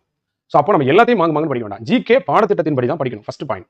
ரெண்டாவது, ஒரு நாளைக்கு நீங்க 10 மணி நேரம் படிச்சா 5 மணி நேரம் தமிழ் மேக்ஸ் படிங்க, 5 மணி நேரம் ஜிகே படிங்க. ஓகே, இது ரெண்டையும் நீங்க மனசுல வச்சுக்கோங்க. ஓகே, இது நீங்க கொஞ்சம் மனசுல வச்சுக்கோங்க. சோ கரண்ட் அஃபேர்ஸ் அப்படிங்கிறது ஒரு 6 மந்த்துக்கு ப்ரிப்பேர் பண்ணிக்கோங்க. 6 மந்த்துக்கு கரண்ட் அஃபேர்ஸ் நிச்சயமா எத்தனை கொஸ்டின் வரும்? ஒரு 6ல இருந்து 8 கொஸ்டின் வரலாம். ஜிகேங்கிறது ஒரு 1 or 2 கொஸ்டின்ஸ் வரலாம், 1 to 3 கொஸ்டின்ஸ் வரலாம். இப்படி தான் கொஸ்டின்ஸ் கேட்பாங்க. இப்போ இதுல நான் எந்த பாடம் சார் படிக்கணும் அப்படின்னு நீங்க கேட்டா, நான் உங்களை என்ன சொல்றேன்னா, இந்த பாடம் படி, நீ இந்த பாடம் படிக்காத நான் அப்படிலாம் சொல்லல. இந்த 75 மார்க்குக்கு என்னென்ன பாடத்துல இருந்து எவ்வளவு கொஸ்டின்ஸ் கேட்கறாங்க நான் சொல்லிட்டு இப்போ நான் உங்கள்ட்ட என்ன சொல்றேன்னா, இதுல உங்களுக்கு ஈஸியான பாடம் இது, இன்ட்ரெஸ்டான பாடம் இது, இதுல உங்களுக்கு பேக்ரவுண்ட் இருக்கிற பாடம் இது, இந்த அடிப்படையில ஒரு 4-5 பாடத்தை எடுத்து அதை முதல்ல படிங்க. மிச்சம் இருக்கிற பாடங்கள் எல்லாத்தையும் நீங்க ஒரு மேலோட்டமா மனப்பாடம் பண்ணிக்கோங்க போதும். ஓகேயா? இதை பத்தி நான் ஒரு ஃபுல் வீடியோ உங்களுக்கு நான் நம்ம டிஎன்பிஎஸ்சி சேனல்ல போட்டிருக்கேன். ஜிகே எப்படி படிக்கிறது, குரூப் 2 குரூப் 4 அப்படின்னு ஒரு நான் வீடியோ போட்டிருக்கேன். அந்த வீடியோ ஃப்ரீயா இருக்கு, சும்மா வேஸ்ட் ஆஃப் டைம்ல மட்டும் தயவு செஞ்சு பாருங்க. அதை பார்க்கும்போது நான் உங்களுக்கு தெளிவா ஒரு ஜிகே எப்படி அப்ரோச் பண்றது நான் சொல்லியிருப்பேன். ஃபர்ஸ்ட் நீங்க என்ன பண்ணுங்க, உங்களுக்கு பிடிச்ச பாடங்கள் எல்லாம் படிச்சுட்டு அதுக்கப்புறம் உங்களுக்கு டைம் இருந்தா பிடிக்காத பாடங்களை நீங்க படிங்க. இப்போ ஜிகே எப்படி அப்ரோச் பண்ணணும்? ஜிகே ஒரு 75 மார்க்ஸ் இருக்கு. இதை எப்படி சார் அப்ரோச் பண்ணணும் ஜிகேல? ஸோ ஃபர்ஸ்ட் நீங்க தமிழ் மேக்ஸ்ல நீங்க எவ்வளவு மார்க் எடுக்கணும் அப்படின்னு சொன்னா, கிட்டத்தட்ட தமிழ் மேக்ஸ்க்கு மட்டும் 600 மணி நேரம் புதுசா படிக்கிறவங்க செலவழிக்கணும். அப்படி படிச்சீங்கன்னா தான் நீங்க 115 கொஸ்டின் 125க்கு போடுவீங்க. இவ்வளவு 600 மணி நேரம் செலவழிச்சா புதுசா படிக்கிறவங்க 115 கொஸ்டின் நிச்சயமா என்ன செய்யலாம், ஆன்சர் பண்ணலாம். ஸோ அப்போ 125க்கு ஒரு 115 கொஸ்டின் நம்ம என்ன செய்யலாம், ஆன்சர் பண்ணிட்டீங்க அப்படின்னு சொன்னா இந்த 600 ஹவர்ஸ் ஸ்பெண்ட் பண்ணீங்கன்னா நம்மளால அந்த எக்ஸாம் வந்து நிச்சயமா ஓரளவுக்கு என்ன செய்ய முடியும், ஆன்சர் பண்ண முடியும். ஓகே, சரி. இப்போ ஜிகே 75 மார்க்ஸ் பொறுத்தளவில் ஜிகேல இருக்கிற சப்ஜெக்ட்டை நீங்க ரெண்டா பிரிங்க. ஒரு 45 மார்க்ஸுக்கு ஸ்டாண்டர்டா படிங்க, ஒரு 30 மார்க்ஸுக்கு கொஞ்சம் மேலோட்டமா படிங்க. இதை கொஞ்சம் புரிஞ்சு படிங்க. இந்த 30 மார்க்கு கொஞ்சம் மனப்பாடம் பண்ணி படிங்க. அதாவது உங்களுக்கு பிடிச்ச சப்ஜெக்ட், பிடித்த பாடங்கள், சரியா, உங்களுக்கு ஈஸியா இருக்கிற பாடங்கள், உங்களுக்கு இன்ட்ரெஸ்டா இருக்கிற பாடங்கள், உங்களுக்கு பேக்ரவுண்ட் இருக்கிற பாடங்கள்ல ஒரு 45 மார்க்கு எடுத்துக்கோங்க. அதாவது உங்களுக்கு பிடிச்ச ஒரு பாடத்தை ஒரு பக்கமும் பிடிக்காத பாடத்தை ஒரு பக்கமும் வச்சுக்கோங்க. பிடிச்ச பாடத்தை முதல்ல நல்லா படிங்க. சரியா? ஒன்றும் அவசரம் இல்லை. ஃபர்ஸ்ட் உங்களுக்கு எந்த பாடம் பிடிச்சிருக்கு, சோசியல் சயின்ஸ்லன்னு பாருங்க, சயின்ஸ்லன்னு பாருங்க. அந்த பாடத்தை நீங்க நல்லா படிங்க. அதுல இருந்து எவ்வளவு கொஸ்டின் கேட்கறாங்க நீங்க தெரிஞ்சுக்கோங்க. நார்மலா பாத்தீங்கன்னா உங்களுக்கு பிரேக்கப் எப்படி இருக்கும் ஜிகேல அப்படின்னா, மொத்தம் ஜிகே 75 மார்க்ல என்னென்ன பாடமா இருக்கு பாருங்க.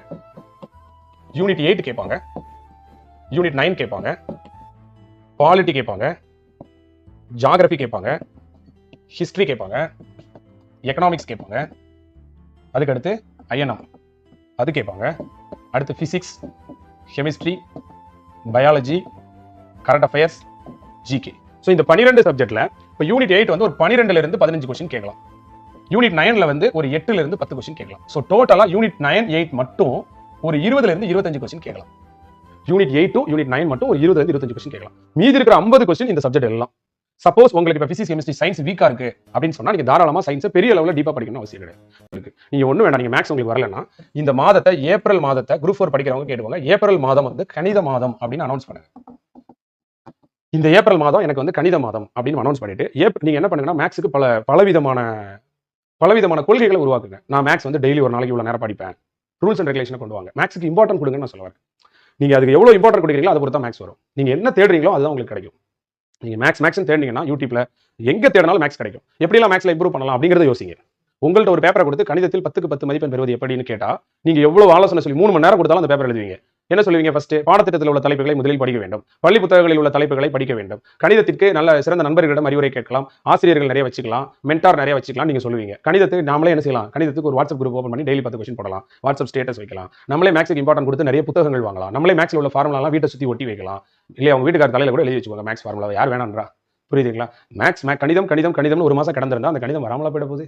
நிச்சயமா வரதான் போகுது. மேக்ஸுக்குன்னு கொள்கைகளை உருவாக்குங்க. இந்த மாதம் எனக்கு கணித மாதம், அதனால நான் என்னெல்லாம் பண்ண போறேன், மேக்ஸுக்காக என்ன இம்பார்ட்டன்ட் கொடுக்க போறேன், நானே ஒரு யூடியூப் சேனல் ஆரம்பிக்க போறேன், ஆரம்பிங்க. யாரெல்லாம் மேக்ஸ்ல சூப்பரா யூடியூப் சேனல் நடத்துறாங்களோ அந்த இதெல்லாம் சப்ஸ்கிரைப் பண்ணி வைங்க. அவங்களோட வீடியோ டெய்லி மறக்காம பாருங்க. அடுத்து நீங்களா மேக்ஸ் டெய்லி ஒரு 10 கொஸ்டின் வாட்ஸ்அப் குரூப் ஓபன் பண்ணி நீங்களா டெய்லி 10 போடுங்க. நீங்க ஏதாச்சும் சின்ன குழந்தைகளை கூப்பிட்டு மேக்ஸ் ஸ்கூல் பசங்களுக்கு சொல்லி கொடுங்க. கணிதத்தில் இணைந்திருக்கிறது மூலமா தான் கணிதத்தை நம்ம என்ன செய்ய முடியும், இம்ப்ரூவ் பண்ண முடியும். அப்படி பாருங்க. ஒரு 10 வழிகளை கணிதத்தில் சிறப்பாக கணிதத்தில் மார்க் எடுக்கிறதுக்கு நீங்களா தேடி கண்டுபிடிச்சு அந்த 10 வழிகளை நீங்க எக்ஸிக்யூட் பண்ணுங்க. ஒரு பாடம் உங்களுக்கு கடினமா இருக்கு, ஒரு பாடத்துக்கு வந்து உங்களுக்கு விருப்பம் இல்லாம இருக்குன்ற காரணத்தால நீங்க நேரமே ஒதுக்க மாட்டேங்கிறீங்க அந்த பாடத்துக்கு. ஆனா உங்களுக்கு ஒன்று தெரியுமா, நீங்க நேரம் ஒதுக்கினீங்கன்னா அந்த பாடம் உங்களுக்கு கடினமா இருக்காது, அந்த பாடம் உங்களுக்கு விருப்பம் இல்லாம இருக்காது. அப்போ கணிதத்தில் மதிப்பெண் பெற ஒரே வழி அந்த கணிதத்துக்காக நேரம் ஒதுக்குறது. டெய்லி 2-3 மணி நேரம் நீங்க செலவழிச்சீங்கன்னா நிச்சயமா அந்த கணிதம் உங்க கை கூட வரும். அதுல மாற்றமே கிடையாது. ஒரு நாள் கூட மேக்ஸ் பார்க்காத நாள் இருக்கக்கூடாது. இன்னிலிருந்து குரூப் 4 எக்ஸாம் பாஸ் பண்ணணும்னு நினைக்கிறவங்க. ஏன்னா நிறைய பேர் பலவீனத்தை அப்படியே பலவீனமாவே வச்சிருக்காங்க. அப்ப அந்த பலவீனம் நிச்சயமா அவங்களை வீழ்த்த தானே செய்யும், அது உங்களுக்கு மரணத்தை தானே ஏற்படுத்தும். உண்மைதானே? இப்போ நம்ம என்ன சொல்ல வரேன்னா, ஃபர்ஸ்ட் ஸ்கூல் புக் கம்ப்ளீட் பண்ண 300 மணி நேரம் ஆகும். சரி, இப்போ பாடத்திட்டம் வைசா படிக்கிறதுக்கு எவ்வளவு நேரம் ஆகும் அப்படிங்கறத பார்க்கலாமா? பாருங்க, பாடத்திட்டம் வைஸ்ல 50 யூனிட் இருக்கு. புதிய புத்தகத்துல உள்ள இந்த 50 யூனிட் ஓல்டு புக் சிலபஸ் தான். நம்ம சிலபஸே ஓல்டு புக்ல கொடுத்துருக்கிறதா சிலபஸ் கொடுத்துருக்காங்க. அப்போ ஓல்டு புக் எப்போ படிக்கணும்னா, ஓல்டு புக் நீங்க அட்ட படிக்க வேண்டாம், சிலபஸ்ல உள்ள தலைப்புக்கு மட்டும் நீங்க ஓல்டு புக் படிங்க. சரி, இது ரெண்டாவது. மூணாவது வந்து பாத்தீங்கன்னா, இப்போ இது நீங்க நியூவா படிக்க வேண்டியிருக்கும், சிலபஸ் வைஸா படிக்கும்போது படிக்கணும். மூணாவது, நீங்க சிறப்பு தமிழ் அப்படின்னு ஒரு புக் இருக்கு பாருங்க, அந்த புக் 11th 12th இருக்கும். இதுல இருக்கக்கூடிய சிலபஸ் டாபிக் நீங்க படிக்கணும். இது தமிழ்ல நீங்க 3வது படிக்கணும். 4வது நீங்க தமிழ்ல என்ன படிக்கணும் அப்படின்னு சொன்னா, தமிழ் இலக்கிய வரலாறு புக் படிக்கணும். தமிழ் இலக்கிய வரலாறுல ஏதாவது புக்கு, இப்ப உதாரணத்துக்கு தேவீரா, முனைவர் ராஜேந்திரன் அவர்களுடைய புத்தகம். அப்படி இல்லைன்னா உங்களுக்கு தேவீரா புத்தகம், பாலசுப்ரமணியம், விமலானந்தம், பாக்கியமேரி, இந்த மாதிரி ஏதாவது ஒரு இலக்கிய வரலாறு இருக்கக்கூடிய பாடத்திட்ட பகுதி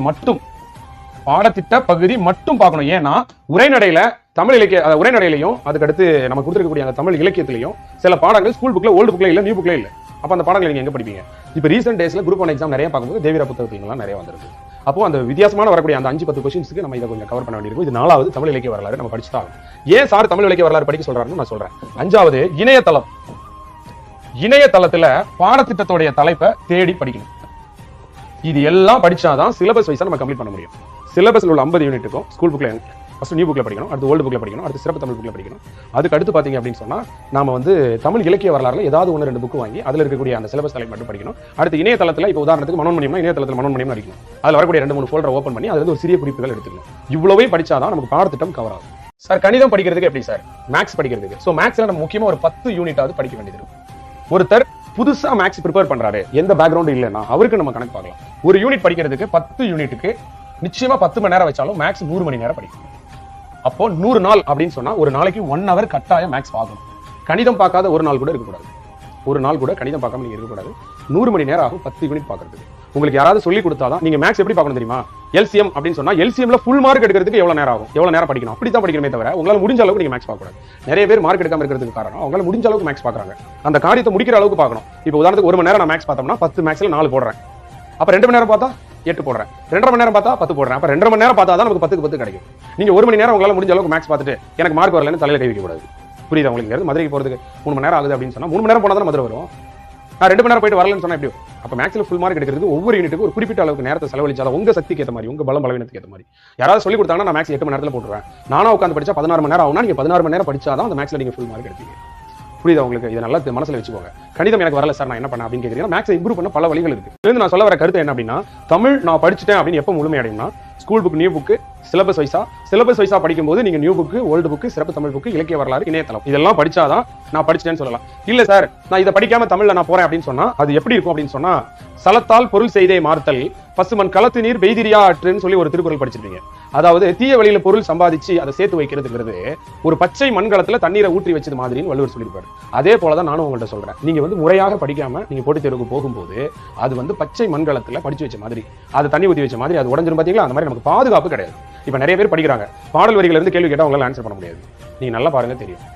ஏன் அப்படின்னா அவங்க பாடல் வரியில முதல் வரி மட்டும் வச்சுக்கிட்டு அப்படியே நூல் குறிப்பு, ஆசிரியர் குறிப்பு படிச்சுட்டு போயிடுறாங்க. அப்ப பாடலுக்குள்ள இருந்து ஒரு செய்தியை கேட்கும்போது நிச்சயமா உங்களால ஆன்சர் பண்ண முடியாது, தவறு பண்ணுவாங்க. ஒரு திருக்குறள்ல கூட பாருங்க 25 அதிகாரத்துல ஒரு 2 அதிகாரமாவது நான் முழுசா என்னால சொல்ல தெரியும் அப்படின்னு சொல்றவங்க தமிழ்நாட்டில் 5000 போஸ்டிங்க்கு இருக்க மாட்டாங்க. நிச்சயமா இருக்க மாட்டாங்க. 25 அதிகாரம் கொடுத்துருக்காங்க. அட்லீஸ்ட் பொருளை சொல்லட்டும், பாட்டு சொல்ல வேண்டாம், பொருள் சொல்லட்டுமே. முதல் யூனிட் திருக்குறள்ல 25 அதிகாரங்கள் இலக்கியத்துல, அதுல பொருள் சொல்லட்டுமே 2 அதிகாரத்துக்கு. அதுக்கே 5000 போஸ்டிங் ஃபில் ஆகாது. இல்ல உண்மையிலே எல்லாரும் எப்படின்னா ஒரு மேலோட்டமா படிக்கிறாங்க. குறுக்க மணலாரி எதுவும் வந்துடக்கூடாது ஆத்தா அப்படிங்கிற மாதிரி தான் எல்லாரும் படிக்கிறாங்களே தவிர பர்ஃபெக்ட்டா படிச்சு முடிக்கல. அப்படி பெர்ஃபெக்ட்டா நீங்க படிக்கணும்னு நினைச்சீங்க அப்படின்னு சொன்னா நிச்சயமா ஒரு 500 ஹவர்ஸ் நீங்க தமிழ் படிச்சீங்கன்னா புதுசா படிக்கிறவங்க குரூப் 4க்கு நிச்சயமா படிக்க முடியும். அப்போ 100 நாள் இருக்கு அப்படின்னு சொன்னா நீங்க தமிழ் ஒரு நாளைக்கு 5 மணி நேரம் கட்டாயம் படிச்சாதான் 100 × 5 500 மணி நேரம் சரியாகும். அப்ப குரூப் 4 படிக்கிறதுக்கு மினிமம் 500 ஹவர்ஸ், அதாவது 5 மணி நேரம் புதுசா படிக்கிறவங்க தமிழ் படிங்க. அப்படி ஸ்டார்ட் பண்ணும்போது ஃபர்ஸ்ட் நியூ புக் படிங்க, அதுக்கப்புறம் சிலபஸ் வைஸா படிங்க. சார் நீங்க சிலபஸ் வைஸா படிக்கிறது எனக்கு கொஞ்சம் கடினமா இருக்கு சார், நான் இத்தனையிலே எப்படி சார் தேடி கண்டுபிடிச்சு படிக்கிறது? சார் நான் நியூ புக்கை படிச்சு, ஓல்டு புக்கை படிச்சு, சிறப்பு தமிழ் புக்கை படிச்சு, இலக்கிய வரலாறு புக் வாங்கி படிச்சு, நான் இன்டர்நெட்லாம் தேடி நான் எப்படி சார் படிப்பேன், நான் படிக்க கஷ்டப்படுவேன் அப்படின்னு நீங்க சொன்னீங்கன்னா நீங்க கவலையே படாதீங்க. உங்களுக்கு யாராவது புக்கு போட்டிருப்பாங்க. இப்ப பாரதியார் சிலபஸ்ல இருக்காருன்னா பாரதியாரை பத்தி நியூ புக்ல, ஓல்டு புக்ல, சிறப்பு தமிழ் புக்ல, இலக்கிய வரலாறு புக்ல, இன்டர்நெட்ல இது இருக்கக்கூடிய 5 தகவலையும் சேர்த்து யாராவது புத்தகம் போட்டிருக்காங்களான்னு பாருங்க. சரியா? அப்படி ஏதாவது கோச்சிங் சென்டர்ஸ்லயோ இல்ல வேற யாராவது போட்டிருந்தாங்கன்னா நீங்க வாங்கி ப்ரிப்பேர் பண்ணுங்க. அப்படி படிச்சீங்கன்னா சீக்கிரம் படிச்சிடலாம். 200 மணி நேரம் ஆகுது, 100 மணி நேரத்துல படிச்சிடலாம். இப்படி புத்தகம் நான் ரெடி பண்ணிட்டு இருக்கேன் கலர்லயே. தமிழ் நியூ புக் நமக்கு படிக்கிறதுக்கு எவ்வளவு நேரம் ஆகும்? தமிழ் புதிய புத்தகம், தமிழ் புதிய புத்தகம் அப்படிங்கிறது 6 முதல் 6th to 12th நமக்கு படிக்கிறதுக்கு எவ்வளவு டைம் ஆகும்? இதுல இருந்து எவ்வளவு கொஸ்டின் கேட்பாங்கன்னா 80% கொஸ்டின் கேட்பாங்க, 80% வினாக்கள். அப்ப 100க்கு 80 கொஸ்டின் நமக்கு தமிழ் நியூ புக்ல இருந்து எதிர்பார்க்கலாம். சரி, அப்படி எதிர்பார்க்கும்போது தமிழ் படிக்க எவ்வளவு நேரம் ஆகும் அப்படின்னு பார்க்கும்போது 6 முதல் 8 வரை நிச்சயமா படிக்கிறது கொஞ்சம் எளிமையா இருக்கும். அதனால படிக்கிறதுக்கு எவ்வளவு நேரம் ஆகும்? ஒரு இயல் படிக்கிறதுக்கு எவ்வளவு நேரம் ஆகும் யோசிச்சு பாருங்க. ஏற்கனவே குரூப் 2 படிச்சிருந்தாங்கன்னா அவங்களுக்கு ஒரு இயல் 1 மணி நேரம் 1.5 மணி நேரத்துல கூட திருப்பி தான் படிக்க போறாங்க. அப்படி இருந்துமே 1 ஹவருக்கு குறையாம ஒரு இயல் படிக்கணும். நல்லா படிச்சிருந்தா கூட திருப்பி படிக்கும்போது ரிவிஷன் பண்ணும்போது ப்ராப்பரா பண்ணணும்.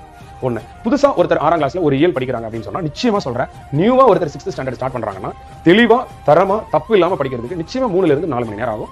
ஒரு பெஸ்ட் ஸ்டூடெண்ட்டுக்கு 3 ஹவர்ஸ் ஆகும். ஒரு ஆவரேஜா படிக்கிறவங்களுக்கு வந்து ஒரு 3.5 ஹவர்ஸ்னா, ஒரு ரொம்ப ஸ்மாரா படிக்கிறவங்களுக்கு ஒரு 4 ஹவர்ஸ் ஆகும். அப்ப நிச்சயமா 4 மணி நேரம் வந்து நமக்கு தமிழ் படிக்கிறதுக்கு ஒரு இயலுக்கு ஆயிடும்.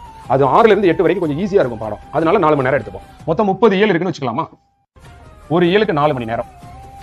அப்போ 30 × 4 120 மணி நேரம் 6th to 8th படிக்கிறதுக்கு மட்டும் ஆகும். 120 மணி நேரம். இது ஒரு சிலருக்கு குறையலாம், ஒரு சிலருக்கு கூடலாம். எனவே 100 ஹவர்ஸ்னு வச்சுக்கோங்களேன். சரி, உங்களுடைய கெபாசிட்டிக்கு ஏற்ற மாதிரி கொஞ்சம் கூட ஒரு 10-20 மணி நேரம்.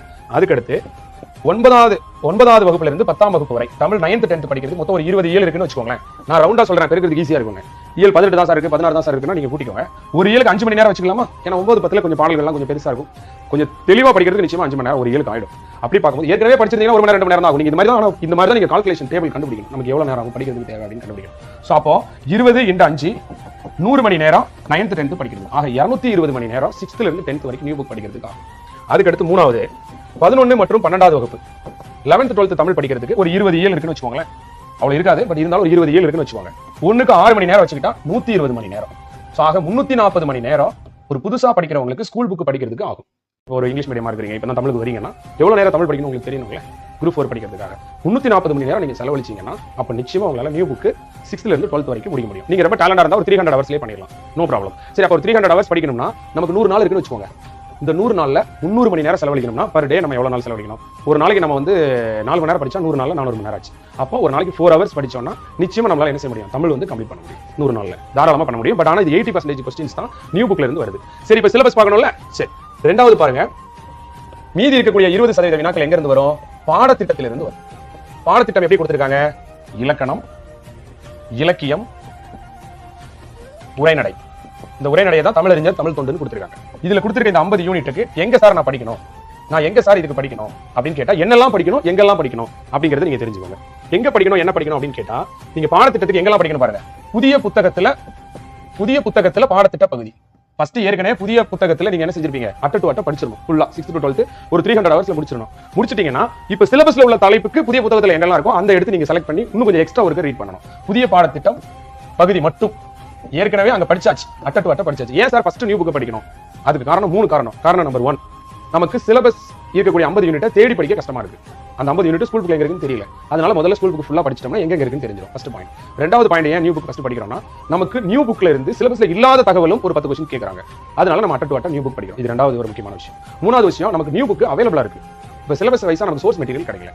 இது மூணாவது காரணம். அதனால ஃபர்ஸ்ட் நியூ புக் படிச்சா தமிழ் ஒரு தெளிவான ஐடியா 6 to 12 படிச்சா கிடைச்சிடும்.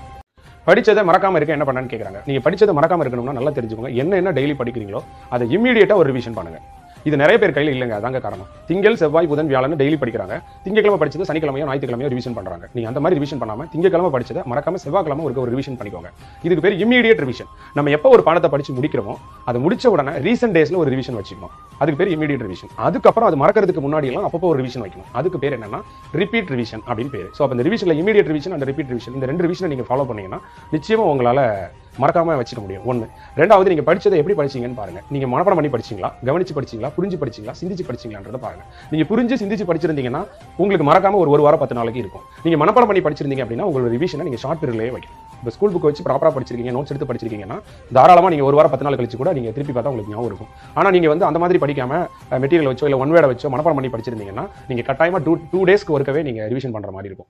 இமீடியட்டா ரிவிஷன் அடிக்கடி பண்ணனா தான் உங்களுக்கு ஞாபகம் இருக்கும். ஸோ அந்த ரிவிஷன் அப்படிங்கிறத ப்ராப்பரா ஃபாலோ பண்ணும்போது உங்களுக்கு நிச்சயமா வந்து மறக்காதுங்க. சரியா? கற்க கசடர முதல்ல நீங்க படிக்கிறத தெளிவா புரிஞ்சு பிழை இல்லாம ஐயம் இல்லாம சந்தேகம் தீர நீங்க கசடர கற்க வேண்டுங்க. இது முதல்ல கம்ப்ளீட் பண்ணுங்க. பாடத்தை கம்ப்ளீட் பண்ணதுக்கு அப்புறம் கற்க கசடர கற்பவை கற்றபின் நிற்க, அதுக்கப்புறம் ரிவிஷன் பண்ணுங்க. அந்த கற்றதை மனசுல நிப்பாட்டுங்க. அந்த ரிவிஷன் 2 ரிவிஷனுங்க. ஒன்னு வந்து இமீடியட் ரிவிஷன், இன்னொன்று வந்து ரிப்பீட் ரிவிஷனுங்க. படிச்சது எதுவாக இருந்தாலும் காலையில வாத்தியார் பாடம் எடுத்திருக்காங்க, மேக்ஸ் சொல்லி கொடுத்துருக்காங்க, சைக்காலஜி சொல்லி கொடுத்துருக்காங்கன்னா அதை நைட்டோ மறுநாளோ ஒரு தடவை படிச்சிருங்க. இதுக்கு பேர் இமீடியட் ரிவிஷன். அதுக்கப்புறம் அது மறக்கிறதுக்கு முன்னாடி எல்லாம் படிங்க. அதுக்கு பேர் ரிப்பீட் ரிவிஷன். ஸோ அப்போ ஃபர்ஸ்ட் கம்ப்ளீட் பண்ணுங்க. அதுக்கடுத்து இமீடியட் அண்ட் ரிப்பீட் ரிவிஷன் பண்ணுங்க. அதுக்கப்புறம் அந்த படிச்சதை எப்படி பரீட்சையில் எக்ஸிக்யூட் பண்ண போறோம், ஏன்னா அதுதானே ரொம்ப முக்கியம். படிச்சா மட்டும் போதாதுல்ல. நம்ம படிப்போம் இல்லையா, இன்னொருத்தும் நாரா மலரணையர் கற்றது உணர விதித்துறையாதார் அப்படிங்கிறது போல நல்லா படிச்சிருந்தோம் அதை பரீட்சையில் வெளிப்படுத்த தெரியாம போயிடக்கூடாது. அந்த மலர் இருந்தும் வாசம் வீசலைன்னா அதனால பலன் இல்லை. அது போல நம்ம படிச்சிருந்தோம் பரீட்சையில் வெளிப்படுத்தலைன்னா அது எந்த அழகு இல்லையா? கண்ணுக்கு மை அழகுன்னு சொல்றோம் இல்லையா, கவிதைக்கு பொய் அழகுன்ற மாதிரி படிக்கிறதுக்கு அழகே பரீட்சையில் வெளிப்படுத்துறது தான். இன்னொன்று படிப்புக்கு அழகே உண்மையிலே படிச்ச மாதிரி நடந்துக்கிறது தான். சரி பரவாயில்ல, இப்போ நம்ம படிச்ச மாதிரி நடந்துக்கிறதுங்கிறது பரீட்சையில் வெளிப்படுத்துறது தானே. அந்த பரீட்சையில் வெளிப்படுத்துறதுங்கிறது ரொம்ப ரொம்ப முக்கியமானது. அதுக்கு என்ன பண்ணணும் அப்படின்னா இந்த ரிவிஷனை பரீட்சை வரைக்கும் கொண்டு போகணும். அதை எக்ஸிக்யூட் பண்ணி அந்த பரீட்சையில் ரீகால் பண்ணி எழுதுற மாதிரி நம்ம குறிப்புகள் எடுத்து வச்சுக்கிட்டு அந்த டைம்ல ரிவிஷன் பண்ற மாதிரியும் எக்ஸிக்யூட் பண்ற மாதிரியும் கரெக்டா இருக்கணும். ஸோ அப்போ அதற்கு தகனா அதான் அர்த்தம். கற்க கசடர பாடத்தை கம்ப்ளீட் பண்ணு, கற்பவை கற்ற பின் நிற்க, அதை ரிவிஷன் பண்ணு, இமீடியட் அண்ட் ரிப்பீட் ரிவிஷன். அதுக்கப்புறம் அதற்கு அதை கொண்டு போய் பரீட்சையில சூப்பரா வெளிப்படுத்திட்டு வா. புரியுதுங்களா உங்களுக்கு? நிறைய பேர் கேட்கறாங்க சிலபஸ்ல உள்ளது மட்டும் புதிய புத்தகத்தில் படிக்கலாமான்னு கேட்கறாங்க. அப்படி இல்லை. நீங்க 10th வரைக்கும் படிக்கிற மாதிரி 11th 12th ஒரு ரீட் பண்ணிடுங்க. அப்படி 11th 12th உங்களுக்கு கஷ்டமா இருந்தா சிலபஸ்ல உள்ள தலைப்புக்கு மட்டும் 11th 12th டீப்பா படிச்சிடுங்க. ஓகேயா? சரியா? படிச்சிருங்க. நியூ புக் முடிச்சதுக்கு அப்புறம் ஏன் சார் பாடத்திட்டம் படிக்கணும்னா நமக்கு டிஎன்பிஎஸ்சி சேர்மன் என்ன சொல்லிட்டாங்கன்னா 80% தான் நாங்க ஸ்கூல் புக்ல இருந்து கேட்போம். சிலபஸ்க்கு படிக்கிறதுக்கு ஒரு கைடன்ஸ் தான் ஸ்கூல் புக்கு. சரிங்களா? அது வந்து அதாவது பெஸ்ட் கைடு. சிலபஸ் படிக்கிறதுக்கு ஒரு பெஸ்ட் கைடு தான் ஸ்கூல் புக்கே தவிர நாங்க சிலபஸ் வைஸா தான் கேட்போம்னு சொல்லிட்டாங்க. ஒன்னு. ரெண்டாவது பாயிண்ட், அவங்க சிலபஸ் வைஸா ஏன் கேட்பாங்கன்னா கொஸ்டின் எடுக்கிறவங்க யாரா இருப்பாங்கன்னா ஒரு யூனிவர்சிட்டி காலேஜ் ப்ரொஃபசர்ஸ் இருப்பாங்க. அவங்க சிலபஸ் தான் கொஸ்டின் எடுப்பாங்களே தவிர நம்ம 6ஆம் கிளாஸ் 10ஆம் கிளாஸ் புக் தேட மாட்டாங்க. அவங்க கொடுத்த சிலபஸ்க்கு கொஸ்டின் எடுப்பாங்க. அவ்வளவுதான். புக்கையே ரெஃபர் பண்ணி எடுத்துட்டு இருக்கணும்னு நினைக்க மாட்டாங்க. இது நீங்க புரிஞ்சுக்கணும். அதனால தான் இப்போ ரீசெண்ட் டேஸ்ல கேட்குற கரண்ட் அஃபேர்ஸ் இது ஜிகே எல்லாம் ரொம்ப ஸ்டாண்டர்டா இருக்கு. இந்த வட்டம் வரக்கூடிய குரூப் 2 எக்ஸாம்ல ஜிகே நிச்சயமா ஸ்டாண்டர்டா இருக்கும். நம்மளால தொடவே முடியாது. நீங்க தமிழ் மேக்ஸ் நல்லா பண்றது மூலமா தான் ப்ரிலிம்ஸ் கிளியர் பண்ண முடியுமே தவிர ஜிஎஸ் வந்து நீங்க என்னதான் படிச்சாலும் ஒரு சில அளவுக்கு தான் நம்மளால ஆன்சர் பண்ற மாதிரி இந்த வட்டம் இருக்கும். நீங்க வேணா எடுத்து பாருங்க. ஒரு 40 கொஸ்டின் ஜிஎஸ்ல நீங்க போடுறீங்க, 75க்கு 40 போடுறீங்கன்னா நீங்க மிகப்பெரிய ஆள். அவ்வளவு போட முடியாது. தமிழ் மேக்ஸை நீங்க நல்லா பண்ணுங்க. அதை வச்சு தான் நீங்க ப்ரிலிம்ஸ் கிளியர் பண்ண முடியும். அதாவது லாங்குவேஜ் வச்சு தான் கிளியர் பண்ண முடியும். இங்கிலீஷ் கூட இருக்கலாம், இங்கிலீஷ் மேக்ஸா கூட இருக்கலாம். சரியா? Okay please. என்னுடைய ரோல் மாடல் வந்து என்னுடைய ஓன் சாட்டிஸ்ஃபேக்ஷன் தான். என்னைக்குமே நான் என் மனசுல என்ன நினைச்சிருக்கணும் அதை செய்யணும்னு நினைச்சு தான் நான் ஓடிக்கிட்டு இருக்கேன். ஸோ அதுல 1% கூட என்னால் செய்ய முடியல. அப்படி இருக்கும்போது நம்மளுடைய சிந்தனைகளை நான் மாணவர்களை உங்கள்கிட்டையும் கேட்டுக்கிறேன். உங்களுக்கு ரோல் மாடல் நீங்க தான். ஏன்னா உங்களுடைய மனசாட்சி அப்படிங்கிறது ஒவ்வொரு நேரமும் உங்களை வழி நடத்தும். அதை நீங்க கேட்டு கரெக்டாக நடந்தாலே இந்த வாழ்க்கையில நீங்க ஜெயிச்சிருவீங்க. அதனால நமக்குன்னு ஒரு ரோல் மாடல் நம்ம வச்சிருக்கணும்னு அவசியமே கிடையாது. நமக்கு நாம தான் ரோல் மாடல். அதனால நம்ம மனசாட்சி சொல்றதை நம்ம கேட்டாலே போதும். நான் எப்போதும் என்னுடைய மனசாட்சி சொல்றதுல 1% தான் செய்கிறேனே. ஸோ அதுக்கே எனக்கு இவ்வளோ உயர்வு இருக்கும்போது நிச்சயமா நீங்களும் அதே போல கடைபிடிச்சிங்கன்னா வாழ்க்கையில உச்சத்தை தொடுவீங்க. வாழ்த்துக்கள். எல்லா தேச தலைவர்களிடமிருந்தும் பெருந்தலைவர்களிடமிருந்து நல்ல விஷயங்களை எடுத்துக்கிட்டு அதை மனசுக்குள்ள கொண்டு போய் உங்க மனசாட்சிப்படி நீங்க செயல்படணுங்கிறது என்னுடைய ஆசை. நம்மளால முடியுமா அப்படின்னு நம்ம என்னைக்குமே யோசிக்க கூடாது. நம்ம எடுத்த எஃபர்ட்டுக்கு நிச்சயமா நமக்கான பலன் நம்மளை தேடி வரும். குரூப் 4 ஸ்டேட் ரேங்க் எடுக்க முடியுமா? குணசேகரன் தாராளமாக எடுக்கலாம் ஸ்டேட் ரேங்க். ஒன்றும் அவ்வளோ பெரிய ஃப்ரெஷ்ஷாக ஒருத்தர் படித்து ஸ்டேட் ரேங்க் எடுக்க முடியும். ஆனால் அவர் கொஞ்சம் சரியான முறையில் ஒரு பிளான் பண்ணிட்டு களத்தில் இறங்கினார்னா கட்டாயமாக அவரால் ஸ்டேட் ரேங்க் எடுக்க முடியும். கொஞ்சம் கைடன்ஸை யூஸ் பண்ணிக்கணும். அவர் மட்டும் ஹார்ட் ஒர்க் பண்ணாமல் எல்லாருடைய கைடன்ஸையும் கேட்டு தெரிஞ்சுக்கிட்டு முதல்ல ஒரு 10 நாள் நல்லா அனலைஸ் பண்ணிட்டு இறங்கி அதுக்கப்புறம் அதை எக்ஸிக்யூட் பண்ணார்னா நிச்சயமாக ஸ்கோர் பண்ணிடுவார். எவ்வளோ % ஸ்கூல் புக்கில் இருந்து கேட்பாங்க? நிச்சயமாக வந்து டிஸ்ட்ரிக்ட் விடாவுக்கு வந்து கட் ஆஃப் ரொம்ப கம்மியாக இருக்குங்க. ஏன்னா உங்களுக்குள்ள மட்டும்தான் காம்படிஷன். நீங்கள் தயவு செஞ்சு நமக்கு கம்மியாக எடுத்தால் போதும் அப்படிங்கிற மனநிலையில் படிக்காதீங்க. நீங்கள் நல்லா படிக்கணும்னு நினச்சி படிங்க. நிச்சயமாக உங்களுக்கு கேட்ட போஸ்டிங்கும் கிடைக்கும். அதனால நிறைய நேரத்தில் நமக்கு ரிசர்வேஷன் இருக்குன்ற மனநிலையில் நம்ம எப்படி படிப்போம்னா ரிசர்வேஷன் இருக்குன்னு சரியா படிக்க மாட்டோம். அது மிகப்பெரிய ஒரு தவறு. ரிசர்வேஷன் இருந்தாலும் அது ஒரு ஓரமாக இருக்கிற வெளியில் யார்ட்டையும் சொல்ல வேண்டாம். நீங்க ரிசர்வேஷன் இருந்தாலும் நான் மெரிட்ல படிப்பேன்னு படிச்சு பாருங்க, உங்களுக்கு நிச்சயமா மெரிட்லேயே இறைவன் வேலை தருவோம். அப்படி இல்லைன்னா நம்ம ரிசர்வேஷன் நம்ம எடுத்துக்கலாம். ஓகே, அதனால நீங்க ரிசர்வேஷன் இருக்குன்னு நிறைய பேர் சரியா படிக்கிறது இல்லை. காலை 10 மணிக்கு எந்திரிக்கணும்னா ரொம்ப சோம்பரியா தான் இருப்போம் நம்ம. அது மாதிரி தான் ரிசர்வேஷனும் 5 மணிக்கு அப்படின்னா சுறுசுறுப்பா எந்திரிச்சுவோம். அது போல தான் நம்மளால முடியும், ரெண்டையுமே செய்ய முடியும். 5 மணிக்கு எந்திரிக்க முடியும், 10 மணிக்கு எந்திரிக்க முடியும். இந்த ரிசர்வேஷனுங்கிறது நம்மள சோம்பேறி ஆகிடும். அதனால இவ்வளோ கட் ஆஃப் அவ்வளோ கட் ஆஃப் நினைக்காம கடமை செய்யுங்க. 200 மார்க் நல்லா படிங்க, மற்றவங்களோட நீங்க பெஸ்ட்டாக இருப்பீங்க. தமிழ்ல என்னெல்லாம் படிக்கணும் சார் அப்படிங்கிறத பாருங்க. ஃபர்ஸ்ட் தமிழ்ல நீங்க எவ்வளவு எடுக்கணும்? 100 கொஸ்டின் நமக்கு கேட்கறாங்க. இந்த 100க்கு 100 எடுக்கிற மாதிரி நம்ம படிக்கணும். அட்லீஸ்ட் ஒரு 90+ ஆவது ஸ்கோர் பண்ணணும். 90க்கு மேலேயாவது தமிழ்ல எடுத்தா மட்டும்தான் அது வந்து ஒரு பாதுகாப்பு. சரி, அப்ப தமிழ்ல 100க்கு 100 எடுக்கிறதுக்கு என்ன சார் பண்ணணும் அப்படின்னு கேட்டா, முதல்ல தமிழ்ல 100க்கு 100 எடுக்கிறதுக்கு தமிழ்ல நம்ம என்ன செய்யணும்னா விருப்பத்துடன் படிக்கணும். தமிழ் தானே எனக்கு ஈஸி தான் அப்படின்னு சொல்லாம தமிழ் தேனேன்னு படிக்கணும். படித்தேன் தமிழ் தேன் அப்படின்னு சொல்லணும். புரியுதா உங்களுக்கு? படித்தேன் தமிழ் தேன் அப்படிங்கிறது போல நீங்க படிக்கணும். ஸோ தமிழை விருப்பத்தோட படிங்க. இதுதான் ஃபர்ஸ்ட் கண்டிஷன், முதல் நிபந்தனை. தமிழை விரும்பி படிக்க வேண்டும். இது என்னுடைய முதல் நிபந்தனை. சரி, ரெண்டாவது தமிழ்ல என்னெல்லாம் சார் படிக்கணும் அப்படின்னு பார்க்கும்போது, முதல்ல 6 முதல் 12ஆம் வகுப்பு வரை புதிய புத்தகம் படிக்கணும். புதிய பள்ளிக்கூட தமிழ் புத்தகம், புதிய தமிழ் புத்தகம் படிக்கணும். சரி, ரெண்டாவது பாடத்திட்டம்னு டிஎன்பிஎஸ்சியில் கொடுத்துருக்காங்க. இந்த பாடத்திட்டத்துல பகுதி ஆ அப்படின்னு கொடுத்து ஒரு 20 யூனிட் கொடுத்துருக்காங்க, 20 அலகு. அப்புறம் பகுதி ஆவண்ணா அப்படின்னு கொடுத்து ஒரு 10 அலகு கொடுத்துருக்காங்க, 10 யூனிட். அப்புறம் பகுதி இ அப்படின்னு சொல்லி கொடுத்து ஒரு 20 யூனிட் கொடுத்துருக்காங்க. அதாவது பகுதி ஆனா வந்து இலக்கண பகுதி, பகுதி ஆவண்ணா வந்து தமிழ் இலக்கியம், பகுதி இ வந்து உங்களுக்கு தமிழறிஞரும் தமிழ் தொண்டும்னு ஒரு 50 கொடுத்துருக்காங்க. இந்த 50 யூனிட் நீங்க ப்ரிப்பேர் பண்ணணும். மூணாவது டிஎன்பிஎஸ்சியோட ஓல்டு கொஸ்டின்ஸ் இது நீங்க கட்டாயம் பார்க்கணும். 2012 இருந்து இப்போ வரைக்கும் கேட்ட தமிழ் கொஸ்டின்ஸ் எதெல்லாம் இருக்கோ அதெல்லாம் மறக்காம பார்த்துக்கோங்க. இந்த மூணையும் நீங்க ப்ரிப்பேர் பண்ணா மட்டும் தான் டிஎன்பிஎஸ்சி குரூப் 4ல நம்ம 90+ எடுக்க முடியும். ஃபர்ஸ்ட் நியூ புக் கம்ப்ளீட் பண்ணணும், அடுத்து சிலபஸ் கம்ப்ளீட் பண்ணணும், அதுக்கு அடுத்து நம்ம என்ன படிக்கணும்? தமிழ்ல ப்ரீவியஸ் இயர் கொஸ்டின் பார்க்கணும். சரி, ஒரு காரியத்தை சரியான வழிகளில் நீ அனலைஸ் பண்ணி செய்யலைன்னா இதை எப்படி பாஸ் பண்ணணும் இந்த 3 மாசத்துல அப்படிங்கறத பிளான் பண்ணி டைம் டேபிள் போட்டு சரியான முறையில் நீ செய்யலைன்னா பலர் நின்று உனக்கு பலர் துணையாக நின்று போற்றினும் உன் வெற்றிக்காக உதவி செய்தாலும் பொத்துப்படும் குற்றம் ஏற்படும். குற்றம் ஏற்படும்னா என்ன அர்த்தம்? தோல்விதான் முடியுமா? ஒரு காரியத்தை அனலைஸ் பண்ணி பண்ணணும். அப்படி அனலைஸ் பண்ணாம நீ பண்ணேன்னா நானே கூட இருந்தாலும் ஆண்டவனே கூட இருந்தாலும் நீ ஜெயிக்க முடியாது. சரியான வழிமுறை என்னன்னு பார்க்கணும். நிறைய பேர் நான் போட்டி தேர்வுக்கு படிக்கிறவங்களை பார்த்துட்டேன். எப்படி தெரியுமா படிக்கிறாங்க? தான் விரும்பின பாடத்தை படிக்கிறாங்க. விரும்பின பாடத்தை படிக்கக்கூடாது ராஜா. சரியான பாடம் என்னன்னு தேர்ந்தெடுத்து படி. உன்னுடைய பலவீனம் என்னன்னு படி. பாஸ் பண்றதுக்கு என்னன்னு அதை நீ படிக்கணும். மனம் போல படிக்கக்கூடாது. மனம் போல படிச்சேன்னா அதே ரிசல்ட் தான் வரும். ஏற்கனவே பண்ற மாதிரியே பண்ணேன்னா அதே ரிசல்ட் தான் வரும். நாம வந்து வெற்றி பெறதுக்கு என்ன பாடம் படிக்கணும்? சரியானது. இந்த வாழ்க்கையில நிறைய பேர் விரும்பின வாழ்க்கை வாழணும்னு நினைக்கிறாங்க. சரியான வாழ்க்கையை வாழணும்னு யாரும் நினைக்கல. அதனாலதான் அவங்க கஷ்டப்படுறாங்க. ஆற்றின் வருந்தா வருத்தம் பலர் நின்று போற்றினும் பொத்துப்படுங்கிறார் வள்ளுவர். சரியான வழிகளில் செய்யப்படாத முயற்சியானது பலர் துணையாக நின்றாலும் இறுதியில் அது ஏமாற்றத்தையே துன்பத்தையே தரும். யாரு உறுதியா இருந்தாலும் பரவாயில்ல. அழகா அவர் சொல்றாரு பாருங்க. சிலர் இன்னும் வந்து என்ன பண்ணுவாங்கன்னா சரியான வழிகள்ல சோம்பல் இருப்பான். அவனை சொல்றார் வள்ளுவர், வடியுடையார் பற்றமைந்த கண்ணும் மடியுடையார் மான்பயன் எய்தல் அரிது அப்படிங்கிறார். அதாவது இந்த உலகத்தை அளக்கக்கூடிய அந்த ஆண்டவனே உன் கூட இருந்தாலும் நீ சோம்பலில் இருந்தால், ஒரு மடியுடையவன் ஒரு சோம்பல் உடையவன் இந்த உலகத்தை ஆளக்கூடிய ஆண்டவனே கூட இருந்தாலும் ஒரு சோம்பல் உடையவன் எடுக்கக்கூடிய முயற்சியானது அவன் சரியா முயற்சி எடுக்காம படிச்சானா அவனுக்கு எந்த நன்மையும் கிடைக்காதுன்றார். அதான் இந்த உலகத்தையே ஆளக்கூடிய அந்த ஆண்டவனே உன் கூட இருந்தாலும் நீ முயற்சி இல்லாம இருந்தா, நீ நம்பிக்கை இல்லாம இருந்தா உனக்கு எந்த ரிசல்ட் வராது, நீ தோல்விதான் மிஞ்சும். ஆனா அதே நேரத்துல நீ துணிச்சலோட வினை திட்பம் ஒருவனது மனத்திற்பம்னு நீ உறுதியா இருந்தேன்னா அந்த ஆண்டவனே உன் கூட இல்லாட்டாலும் தெய்வத்தான் ஆகாதெனினும் முயற்சி தன் மெய்வருத்த கூலி தரும்ன்ற மாதிரி நீ நிச்சயமா ஜெயிச்சு நிப்ப. உன்னை யாராலையும் தவிர்க்க முடியாது. உனக்கு உன் மேல நம்பிக்கை இருந்தா அந்த ஆண்டவனே தேவையில்லை. ஆனா உனக்கு உன் மேல நம்பிக்கை இல்லைன்னா அந்த ஆண்டவனே கூட இருந்தாலும் உன்னால எந்த காரியத்தையும் ஜெயிக்க முடியாதுங்கிறது தான் படியுடையார் பற்றமைந்த கண்ணும் மடியுடையார் மான்பயன் எய்தல் அரிதுங்கிறார் வள்ளுவர். அந்த ஆண்டவனே கூட இருந்தாலும் சோம்பலுடையவர் வாழ்க்கையில முன்னேற மாட்டார் அப்படிங்கிறார். சோம்பலை தூக்கி எறிகின்றார். அந்த சோம்பலை தூக்கி எறியதும் ஒரு வகையான வழிமுறை. ஆற்றின் வருந்தா வருத்தம் பலர் நின்று போற்றினும் பொத்துப்படும் என்றால் துன்பத்தை தான் தரும். சரியான வழிகளில் செய்யப்படாத முயற்சி. எக்ஸாம் பாஸ் பண்ணணும்னு ஆசைப்படுறேன் இல்ல, அனலைஸ் பண்ணு. ஒரு தொழிலை செய்யணும்னு நினைக்கிறேன் இல்ல, அனலைஸ் பண்ணு. ஒரு போர்ல ஜெயிக்கணும்னு நினைக்கிறேன் இல்ல, அனலைஸ் பண்ணு, ஆராய்ச்சி பண்ணு. ஒரு காரியத்தை செய்யறதுக்கு முன்னாடி ஆராய்ச்சி பண்ணு. தேர்வுக்கு ப்ரிப்பேர் பண்றோமா, ப்ரீவியஸ் இயர் கொஸ்டின் என்ன, எது சிலபஸ் என்ன, ஏற்கனவே பாஸ் பண்ணவங்க என்ன சொல்றாங்க, நம்ம கையில் இருக்கிற புக்கு சிலபஸ் கவர் ஆகுதா கவர் ஆகலையா, பழைய கொஸ்டின் எப்படி கேட்டிருக்காங்க அதுக்கேற்ற மாதிரி நம்ம படிக்கிறோமா, டெஸ்ட் எழுதி பார்த்து சரியான முறையில் போறோமா, பொருள் கருவி காலம் வினை இடம் வினைவழி என்ன தன்வழி என்ன மாற்றான் வழி என்ன துணை வழி என்ன, எவ்வளவு மார்க் எடுக்கணும், எவ்வளவு காலம் இருக்கு, எல்லாத்தையும் அனலைஸ் பண்ணு. எண்ணி துணிக கருமம். இப்படி நீ அனலைஸ் பண்ணும்போது உனக்கு ஒரு பயம் வரும். ஐயோ அப்போ ஒரு நாளைக்கு 10 மணி நேரம் 8 மணி நேரம் படிக்கணுமே, நான் படிச்சிருவேன். நான் பயப்படாத, துணி அப்படிங்கிறார். அவர் ரொம்ப பிடிச்சதே என்ன துணி அப்படிங்கிறாரு பாருங்க. எண்ணி துணிக கருமம் அப்படிங்கிறாரு. ஆராய்ந்து துணிந்து செய் அந்த செயலை. ஏன்னா ஆராயும் போது பயம் வரும். வெற்றி கிடைக்கலாம், தோல்வி கிடைக்கலாம், நன்மை வரலாம், தீமை வரலாம். ஆனா அதுக்காக ஆராயாம விட்டுறாது. நிறைய பேர் என்ன தெரியுமா செய்யறாங்க, ஒரு பழைய கொஸ்டின் போட்டு பாருன்னா கூட எனக்கு தான் ஒண்ணுமே தெரியாதுன்னு போட்டு பார்க்க மாட்டாங்க. ஒரு டெஸ்ட் எழுதி பாருனா கூட எழுதி பார்க்க மாட்டேன்றாங்க. பயம் பயம் பயம், மார்க் வராதுன்னு பரீட்சைக்கு வர மாட்டான். பயம், பரீட்சை எழுது, அப்புறம் துணி, கவலைப்படாத, பரீட்சை எழுதும் போதுதான் என்ன தப்பு பண்றேன்னு தெரியும். 2 மார்க் தான் வருது 200க்கு, டோன்ட் வரி, 100 நாள் கண்டினியூவா எழுது, மார்க் கூடாமலா போயிடும். அயராத உழைப்பு உன் கையில் இருக்கா, தளராத நெஞ்சுறுதி இருக்கா, வெற்றி கிடைக்காமலா போயிடும், படி பார்த்துக்கலாம். சோ இப்ப எண்ணி துணிக கருமம், எந்த ஒரு காரியத்தையும் ஆராய்ந்து துணிஞ்சு செய் அந்த காரியத்தை. ஏன் ஆராயும் போது பயம் வரும், பயப்படாத, துணிஞ்சு செய். அதனாலதான் எண்ணி. ஒரு நல்ல ஒரு வயல்ல தண்ணியை ஊத்தி வச்சு பயிரை எப்படி வளர்க்கிறோம், பயிருக்கு தண்ணி விட்டா என்ன ஆகும், பயிர் நல்லா வளர்ந்துரும்ல. அதே மாதிரி நீ பாட்டுக்கு அனலைஸ் பண்ணாம ஒருத்தண்ட போட்டி போட்டுக்கிட்டு நீ பாட்டுக்கு படிச்சேன்னா அது பகைவரை வளர்த்து விட்டுரும்.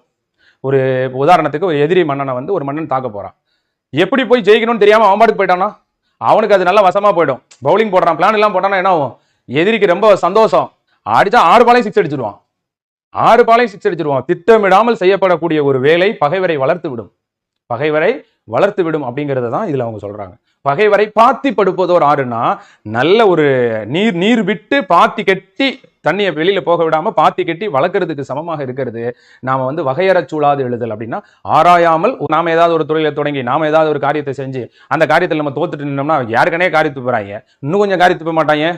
அதனாலதான் அவர் சொல்றாரு, எந்த காரியத்தையும் அனலைஸ் பண்ணி பண்ணு. நீ அனலைஸ் பண்ணாம பண்ணேன்னா உன்னை எவன் கிண்டல் பண்ணி பேசிட்டு இருக்கானோ, எவன் உனக்கு பகைவனா இருக்கானோ அவன் சந்தோஷப்படுவேன், இன்னும் சந்தோஷப்படுவேன். உண்மைதானே? அதுதான் அவர் அப்படி சொல்றாரு. வகையறச் சூழாது அப்படின்னா சரியாக ஆராய்ச்சி பண்ணாம ஒரு காரியத்தை செய்யறது. சூழாது எழுதல் என்றால் ஒரு காரியத்தை செய்ய முற்படுறது. அது பகைவரை நாமளே வளர்த்து விடுற மாதிரி, பகைவரை நாமளே வளர்த்து விடுற மாதிரி. கிராம நிர்வாக அலுவலர் விஓ ஆகிறதுக்கு எவ்வளவு மார்க் எடுக்கணும் அப்படின்னு சொன்னா டாப்ல வரணும், அவ்வளவுதான். இப்போ 170 குரூப் இருக்குன்னா நீங்க முதல்ல ஒரு 1000க்குள்ள வந்தீங்கன்னா நீங்க கிடைச்சிடலாம். முதல் 1000க்குள்ள வந்தீங்கன்னா உங்களுக்கு கரெக்டா இருக்கும், நீங்க ஸ்கோர் பண்றது கொஞ்சம் ஈஸியா இருக்கும். டிஎன்பிசி வெறியனா, சர்வீஸ் பண்றதுல வெறியனா இரு நீ, அதுதான் அவன் வாழ்க்கையை சிறப்பாக்கும். டிஎன்பிஎஸ்சியில் வெறியனா இருந்து நீ என்ன பண்ண போற? இந்த டிஎன்பிஎஸ்சியில் அப்போ பாஸ் பண்ணிட்டானா அவன் வாழ்க்கை முடிஞ்சிருச்சு, அவ்வளோதானா? சரியா? அதனால மனசில் வச்சுக்கோங்க, அந்த போட்டித் தேர்வில் வேலைங்கிறது சர்வீஸ் பண்ணுறதுக்கு ஒரு வாய்ப்பு, அவ்வளோதான். அதுதான் வெறித்தனமாக அதை எடுத்து வச்சுக்கிற அளவுக்குலாம் அதில் ஒன்றுமே கிடையாது. அதோட வாழ்க்கை ஒன்றும் முடிய போகிறது கிடையாது. ஒரு கவர்மெண்ட் வேலை கிடைச்சாதான் நல்லா இருக்கும் வாழ்க்கை அப்படின்னு கிடையாது. ஒரு கவர்மெண்ட் வேலை கிடைக்கல அப்படிங்கிறதால என் வாழ்க்கை நல்லா இருக்காதுன்னு கிடையாது. நம்பிக்கைன்னு ஒன்று இருக்கிற வரைக்கும் நம்ம வாழ்க்கை நம்மளை விட்டு எங்கேயும் போகாது. இந்த படிக்கிறது மூலமா நான் நிறைய விஷயங்கள் தெரிஞ்சுக்கிறேன். ஒரு வேலை இந்த டிஎன்பிசி தேர்வுக்கு படிக்க வரலன்னா நான் முட்டா பயிலாவே இருந்திருப்பேன். நல்ல வேலை, இப்படி ஒரு வாய்ப்பு எனக்கு கிடைச்சிது அப்படின்னு நினைச்சிட்டு வாழ்க்கையில தெரிஞ்சுக்கணும்னு நினைச்சு படிங்க.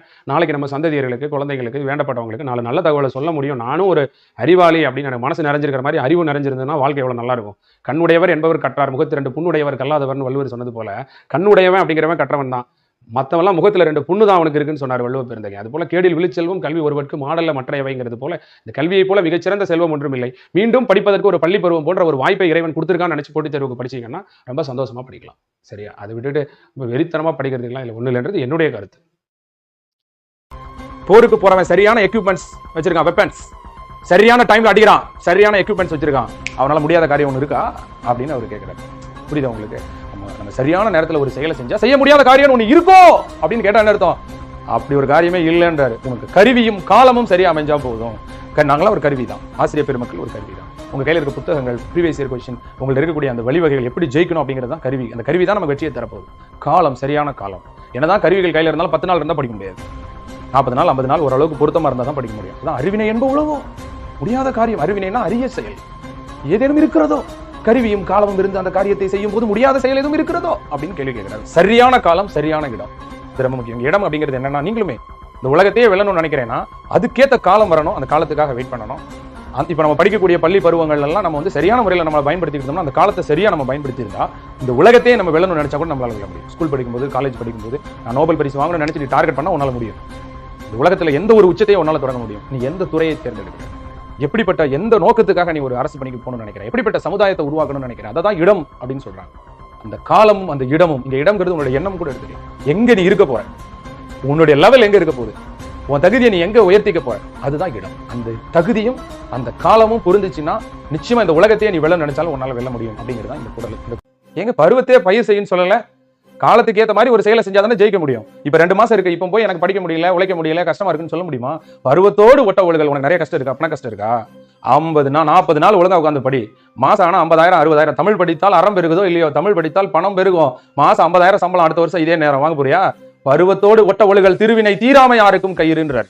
காலத்துக்கேத்த ஒரு செயலை நீங்க செஞ்சீங்கன்னா அதுதான் செல்வத்தை உங்களை விட்டு போகாம கட்டி வைக்கக்கூடிய கயிறுங்கிறார். உண்மைதானே? சீசனுக்கு ஏற்ற மாதிரி கடையை போடணும், அப்பதான் வியாபாரம் நல்லா இருக்கும். சீசன் முடிஞ்சு ஒருத்தர் ஒரு பயிர் வச்சாருன்னா என்ன ஆகும்? கடைசி அறுக்கிற நேரத்தில் மழை வந்துடும், பயிர் ரொம்ப போயிடும். உண்மையா இல்லையா? அதுதான் பருவத்தோடு ஒட்ட ஒழுகல்னு எப்படி அழகா வள்ளுவர் சொல்லியிருக்கிறாரு பாருங்க. காலத்துக்கு பொருந்த ஒரு செயலை செய்தல் செல்வத்தை நம்மை விட்டு நீங்காமல் கட்டி வைக்கக்கூடிய கயிறு. இப்ப இந்த 4 மாசம் நீங்க கஷ்டப்பட்டு படிச்சிட்டீங்கன்னா நாளைக்கு நிச்சயமா நீங்க கஷ்டப்பட மாட்டீங்க. அடுத்த தீபாவளிக்கு உங்க வீட்டுல உங்க அம்மா உங்க கையில இருந்து காசு கொடுத்து நீங்க என்ன செய்வீங்க? ட்ரெஸ் எடுத்து கொடுப்பீங்க. ஆமா, உண்மை. நீங்க யாரை பத்தியும் கவலைப்பட வேண்டாம். சொந்த சம்பாத்தியத்துல நம்ம இருக்கணும் அப்படின்னு சொன்னா சீசனுக்கு கரெக்டா பண்ணணும், சரியான நேரத்துல கரெக்டான ஒரு வேலையை பார்க்கணும். அதுதான் வள்ளுவர் சொல்றாரு. காலம் அறிந்து செஞ்சோம் அப்படின்னா செல்வத்தை பத்தி நம்ம கவலைப்பட வேண்டாம். ஆக்கம் இழந்தேம் என்று அல்லாவார், ஊக்கம் ஒருவந்தம் கைத்துடையார். ஆக்கம் அதிர்வினாய் செல்லும், அசைவிலா ஊக்கம் உடையான் உலைன்னு சொன்னார் பாருங்க. யார் ஒருத்தன் ஊக்கத்தோட சரியான நேரத்துல உழைக்கிறானோ செல்வம் அவன் இருக்கிற வீடு கேட்டுட்டு வழி கேட்டுட்டு வரும். அதுல காலதாமதம் மட்டும் படுத்தக்கூடாது. அதனாலதான் அவர் சொல்றாரு பருவத்தோடு ஒட்ட ஒழுகல். இப்ப படிக்க வேண்டிய நேரம், இந்த நேரத்துல நீ உட்கார்ந்துட்டேன்னா அது பருவத்தோடு ஒட்ட ஒழுகல். நீ செல்வத்தை உன்னை விட்டு நீங்காம கட்டி வைக்கிற கயிறு அதுதான். வாழ்க்கையில் நீ கஷ்டப்படவே வேண்டாம். இந்த ஒரு 3 மாசத்துக்கு நீங்க கஷ்டப்பட யோசிச்சீங்கன்னா நாளைக்கு எத்தனை நாள் நீங்க கஷ்டப்பட போறீங்கன்றத மனசுல நினைச்சு பாருங்க. சரியா? எவ்வளவு துன்பப்பட்டாலும் பரவாயில்ல, முடிவு இன்பமா இருக்க போகுது. எடுத்த காரியத்துல பின்வாங்கிடாதீங்க, அக்கறையா படிங்க. காலையில 4 மணிக்கு எந்திரிச்சு படினா படிக்கணும். இல்ல நான் நைட் 3 மணி வரைக்கும் தூங்குவேன்னா அதுல ஒரு கான்சன்ட்ரேஷன் மிஸ் ஆகுது. சரியான விஷயத்தை கத்துக்கோங்க. உங்களுக்கு விரும்புறதை யாருங்க பார்க்க சொன்னா சரியானது என்னன்னு பாருங்க. காலையில 100 கொஸ்டின் படிச்சு பாருங்க. ஏர்லி மார்னிங்ல 10 மணிக்கு படிங்க, 2 மணிக்கு படிங்க, நைட்டு படிங்க. எந்த நேரம் அந்த 100 கொஸ்டின் குறைவான நேரத்துல படிக்கிறீங்க நீங்க பாருங்க. அதுதான் சரியானது. அதை விட்டுட்டு எனக்கு நைட்டு தான் நல்லா வரும் நான் படிப்பேன். காலையில படிச்சா 100 கொஸ்டின் எவ்வளவு நேரத்துல படிக்கிறேன்? அரை மணி நேரத்துல. சரி, அதே 100 கொஸ்டின் 10 மணிக்கு படிச்சா 1 மணி நேரம் ஆகுது, மத்தியானம் படிச்சா 2 மணி நேரம் ஆகுது, நைட்டு படிச்சா 1.25 மணி நேரம் ஆகுது. அப்ப விரும்பின மாதிரி படிக்கணுமா? சரியானதை படிக்கணுமா? சரியானதை படி. அரை மணி நேரத்துல 100 கொஸ்டின் எந்த நேரத்துல படிக்கிறோம் அந்த நேரத்துல தான் படிக்கணும். அதை விட்டு என் மனம் போல தான் படிக்கிறேன்னு படிக்கக்கூடாது. அர்த்தம் புரியுதா புரியலையா? ஆற்றின் வருந்தா வருத்தம் பலர் நின்று போற்றணும். யாரு கூட இருந்தாலும் சரி, வீட்டுல உனக்கு காசு கொடுத்து விடலாம், புக்கு வாங்கி தரலாம், உனக்கு வீட்டுல வந்து டீ போட்டு கொடுக்கலாம், காஃபி போட்டு கொடுக்கலாம், ராஜாத்தி மாதிரி உனக்கு கொண்டாந்து விடலாம், கேட்டதெல்லாம் செஞ்சு கொடுக்கலாம். பிளான் கரெக்டா இருக்கணும். வெற்றிங்கிறது வேற ஒண்ணுமே இல்லை. ஒரு சரியான திட்டமிடுதல், ஒரு சரியான செயலாற்றுதல், இது 2 கையில இருந்தா போதும். நீ ஜெயிச்சிருவனை யாரும் தடுக்க முடியாது. பாத்துக்கலாம். வெற்றி நமக்கு தான். பாத்துக்கலாம். நெக்ஸ்ட் சில நேரங்கள்ல இந்த லைஃப்ல வந்து நம்ம நிறைய பேருக்கு நல்லது பண்ணுவாங்க. ஆனா நம்ம நல்லது பண்ணிருப்போங்க, ஆனா அவங்களுக்குன்னு ஒரு பண்பு வச்சிருப்பாங்க. இந்த பாம்புக்கு என்னதான் பாலை ஊத்தி கொடுத்தாலும் அது கடைசி கொத்த தானங்க செய்யும். அந்த மாதிரி நம்ம இந்த வாழ்க்கையில சில நண்பர்களுக்கும் உறவினர்களுக்கும் நிறைய நல்லது பண்ணுவோம். நம்ம நல்லதான் பண்ணிருப்போம், ஆனா அவங்க கடைசி அவங்க கேரக்டரை காட்டிட்டு போயிடுவாங்க இல்லையா? அப்ப வள்ளுவர் சொன்ன இந்த குரல் தான் எனக்கு ஞாபகம் வரும். நன்றாற்றல் உண்டும் தவறு உண்டு. நம்ம நல்லது செஞ்சா கூட அது கேடுல போய் தான் முடியும். அவனுக்குன்னு ஒரு பண்பு இருக்கு. அந்த பண்புக்கு ஏற்ற மாதிரி தான் இல்லையா? அகத்தின் அழகு முகத்தில் தெரியுன்ற மாதிரி உள்ளத்துல என்ன இருக்கு அப்படிங்கறத அவன் காட்டிட்டு போயிடுவான். கட்டாயம் காட்டிட்டு போயிடுவான். அப்படிதான் இந்த குரலை நான் அர்த்தமா புரிஞ்சுக்கிட்டேன். அரிய என்று ஆகாதது இல்லை, அதாவது முடியாத காரியம்னு ஒண்ணு இல்லவே இல்லை. பொச்சாவா கருவியார் போற்றி செய்யணும். சில நேரங்களில் சில விஷயங்களை நம்ம செய்யணும்னு நினைப்போம். அந்த நினைச்சதை மறக்காம இருந்தா போதுமா? முடியாத காரியம்னு ஒன்று கிடையவே கிடையாது. ஏன்னா நம்ம என்ன நினைக்கிறோமோ அதுவும் ஆகிறோம் தான் எல்லா மதங்களுமே சொல்லுது. பட் அந்த நினைக்கிறதையும் மறந்துட்டோம் அப்படின்னு சொன்னா நம்ம எப்படி முன்னேறது இல்லையா? ஸோ வெற்றிக்கு டைம் மேனேஜ்மெண்ட் அப்படிங்கிறது வேற ஒண்ணுமே இல்லை. ஒரு சின்ன திட்டமிடல். அந்த திட்டமிடலை எப்படி நம்ம எக்ஸிக்யூட் பண்றோம், அந்த எக்ஸிக்யூட் பண்ணும்போது எப்படி ப்ரியாரிட்டி கொடுக்குறோம் அன்னைக்கு பொழுதுல. ஸோ நிறைய பேர் நல்ல திட்டமிடுவாங்க இல்லையா? அதாவது எப்படி சொல்றது அப்படின்னா, முறைப்பட சூழ்ந்து முடிவிலவே செய்வார் திறப்பாடு இல்லாதவர் அப்படிங்கிறார் வள்ளுவர். என்னதான் பிரமாதமா திட்டமிட்டாலுமே அந்த திட்டத்தை வந்து எக்ஸிக்யூட் பண்றதுக்குரிய திறமை ஒருத்தர் இல்லை அப்படின்னு சொன்னா நிச்சயமா அவர் வந்து சரியான ரிசல்ட் கொடுக்க மாட்டார். நிறைய பேர் பார்த்துருக்கேன், ரொம்ப நல்லா திட்டமிடுவாங்க, ஆனால் அதை எக்ஸிக்யூட் பண்ணும்போது அந்த ப்ரியாரிட்டி எதுக்கு இம்பார்ட்டன்ட் கொடுக்கணும், எதுக்கு கொடுக்கக்கூடாது. சில நேரங்களில் தன்னுடைய தகுதிக்கு அதிகமாக அவங்க திட்டமிட்டுருவாங்க. ஒரு நாளைக்கு 18 மணி நேரம் படிக்கணும்னு டைம் டேபிள் போடுவாங்க. பாசிபிள் கிடையாது. நம்மளுடைய உடல்நிலை, நம்மளுடைய சுற்றுச்சூழல், நம்மளை சுற்றி இருக்கிறவங்க இந்த சப்போர்ட்டை பொறுத்து தான் நம்ம டைம் டேபிள் போடணுமே தவிர அதை தாண்டி நம்ம ஒரு டைம் டேபிள் போடும்போது 2 நாள் படிக்கலாம், 3 நாள் படிக்க முடியாது இல்லையா? ஸோ டைம் மேனேஜ்மெண்ட்டை பற்றி, இன்னும் கொஞ்சம் ஸ்ட்ரெஸ் ரிலீஃபை பற்றி ரொம்ப கண்டினியூவாக படிச்சுட்டு இருக்கிறோம். என்னதான் இதே படிச்சு என்ன பண்ண போகிறோம், அதை பற்றியும் கொஞ்சம் நம்ம டிஸ்கஸ் பண்ணலாம். ஏன்னா ஒரே படிப்பாக இருக்குது, என்ன ராசா இப்படியே போயின்னு இருக்குதா, எங்கே தான் இதுக்கு ஒரு முடிவே இல்லைன்ற மாதிரி போயிட்டு இருக்கு இல்லையா? 21ஆம் தேதி வரைக்கும் கொஞ்சம் ஸ்ட்ரெஸ்ஸாக இருக்கும். பட் அதை பற்றியும் நம்ம கொஞ்சம் பார்க்கலாம். அப்படி என்ன மிகப்பெரிய நம்ம நிலைமை எப்படி இருந்தால் ஐஏஎஸ் எக்ஸாம் படிக்கிறவங்களோட நிலைமையெல்லாம் எப்படி இருக்கும்? சின்ன குழந்தைங்களாம் பப்ளிக் எக்ஸாம் எழுதுறாங்களே அவங்களுடைய நிலைமையெல்லாம் எப்படி இருக்கும் யோசிச்சு பாருங்க. ஒரு அறியாத வயசுல 10th 12th சொல்லி ப்ரெஷர் கொடுத்து படிக்க சொல்றாங்களே, அந்த பிள்ளைங்களோட கம்பேர் பண்ணல போட்டி தேர்வுக்கு படிக்கிறவங்களுக்கு அவ்வளோ என்ன ஸ்ட்ரெஸ்ஸாக இருந்த போது இல்லையா? நம்ம ரிலாக்ஸாக பார்க்கலாம். நமக்கெல்லாம் இப்போ காலம் சாதகம் ஆயிடுச்சுங்க, போட்டி தேர்வு வந்துருச்சு. இந்த நேரத்தில் நம்ம ஸ்பீடாக இருக்க வேண்டாமா? கட்டாயமாக இருக்கணும். நம்ம எதை எய்ம் பண்ணமோ அந்த எய்ம் பண்ணது இப்போ கரெக்டாக கிடைக்குது. அரிய செயல் கிடைப்பதற்கு அரிதான ஒரு வாய்ப்பு கிடைக்கும் போது அப்போதே செயல்பட்டு அந்த வாய்ப்பை பயன்படுத்திக்கணும். இப்போ நமக்கு கிடைச்சிருக்க அந்த வாய்ப்பு விட்டுறக்கூடாது. அந்த வாய்ப்பை நம்ம காக்கிக்கணும். எய்தற்கரிய எய்த கால் அந்நிலையை செய்தற்கரிய செயல்கிறார் வள்ளுவர். கிடைப்பதற்கு அரிதான வாய்ப்பு கிடைக்கும் போது அப்போதே செயல்பட்டு அந்த வாய்ப்பை பயன்படுத்திக்கணும். இப்போ படிச்சா 500 மணி நேரமோ 600 மணி நேரம் தான். மறுபடியும் ஒரு குரூப் 2 குரூப் 4 வந்ததுக்கு அப்புறம் நீ படிச்சேன்னா 5000 மணி நேரம். அடுத்த வாய்ப்புக்காக காத்திருந்து வெக்கப்பட்டு வேதனைப்பட்டு அடிபட்டு மிதிப்பட்டு இப்ப நம்புற மாதிரி அப்ப எந்த சப்போர்ட் நமக்கு கிடைக்காது. இப்பவே கிடைப்பதற்கு அரிதான வாய்ப்பு கிடைக்கும் போதே அதை நீங்க பயன்படுத்திக்கணும். காற்றுள்ள போதே தூற்றிக்கொள் சொல்லிட்டேன். அந்த வாய்ப்பை பயன்படுத்தி ஜெயிச்சுட்டு வாங்க.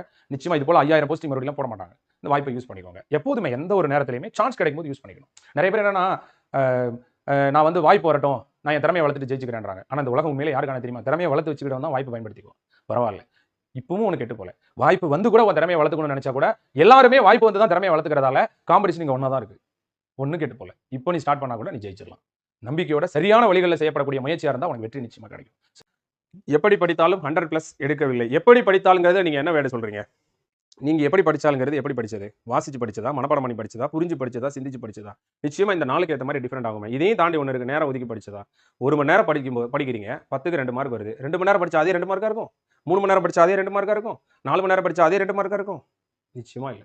நாம் நேரத்த ஒதுக்க நிச்சயமா மதிப்பெண்கள் கூடும். அதுல மாற்றமே இல்ல.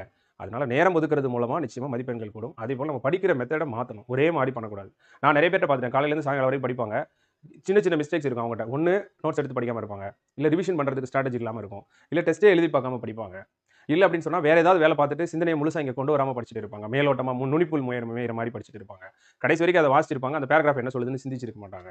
சிந்தனை அப்படிங்கிறது ஒண்ணு இருக்காது. புரிதல் அப்படின்னு ஒண்ணு இருக்காது. வெறும் மனப்பாடமா இருக்கும். இந்த மாரி பல காரணங்களால தான் அவங்களுக்கு எவ்வளவு படிச்சாலும் அந்த 100+ இந்த மாரி ஒரு ஹை லெவல் ஸ்கோர் பண்ண முடியாம இருக்குது. நிச்சயமா சிந்திச்சு படிக்கிறது மூலமா நம்மளுடைய ஸ்கோர் இம்ப்ரூவ் ஆகும். இன்னும் சொல்லப்போனா practice. Practice makes a man perfect. அவ்வளவு.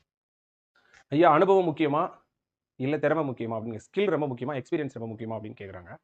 அதாவது எப்படி சொல்றதுன்னா, நமக்கு நல்ல ஸ்கில் இருந்தது அப்படின்னு சொன்னா, அனுபவத்தால 5 வருஷம், 10 வருஷம் தெரிஞ்சுக்கக்கூடிய விஷயத்த 1 ஆர் 2 இயர்ஸ்லயே நம்ம தெரிஞ்சுக்கலாம். நிச்சயமா தெரிஞ்சுக்க முடியும். பட் ஆனாலும் அந்த திறமைய நம்ம எப்படி செயல்படுத்துறோம் அப்படிங்கிறது ரொம்ப முக்கியம். நெறைய பேர் நல்ல அனுபவமா இருக்கும். ஆனாலும் மீண்டும் அதே தவற செய்யக்கூடியவங்களா இருப்பாங்க. அந்த அனுபவத்த சரியா பயன்படுத்த மாட்டாங்க.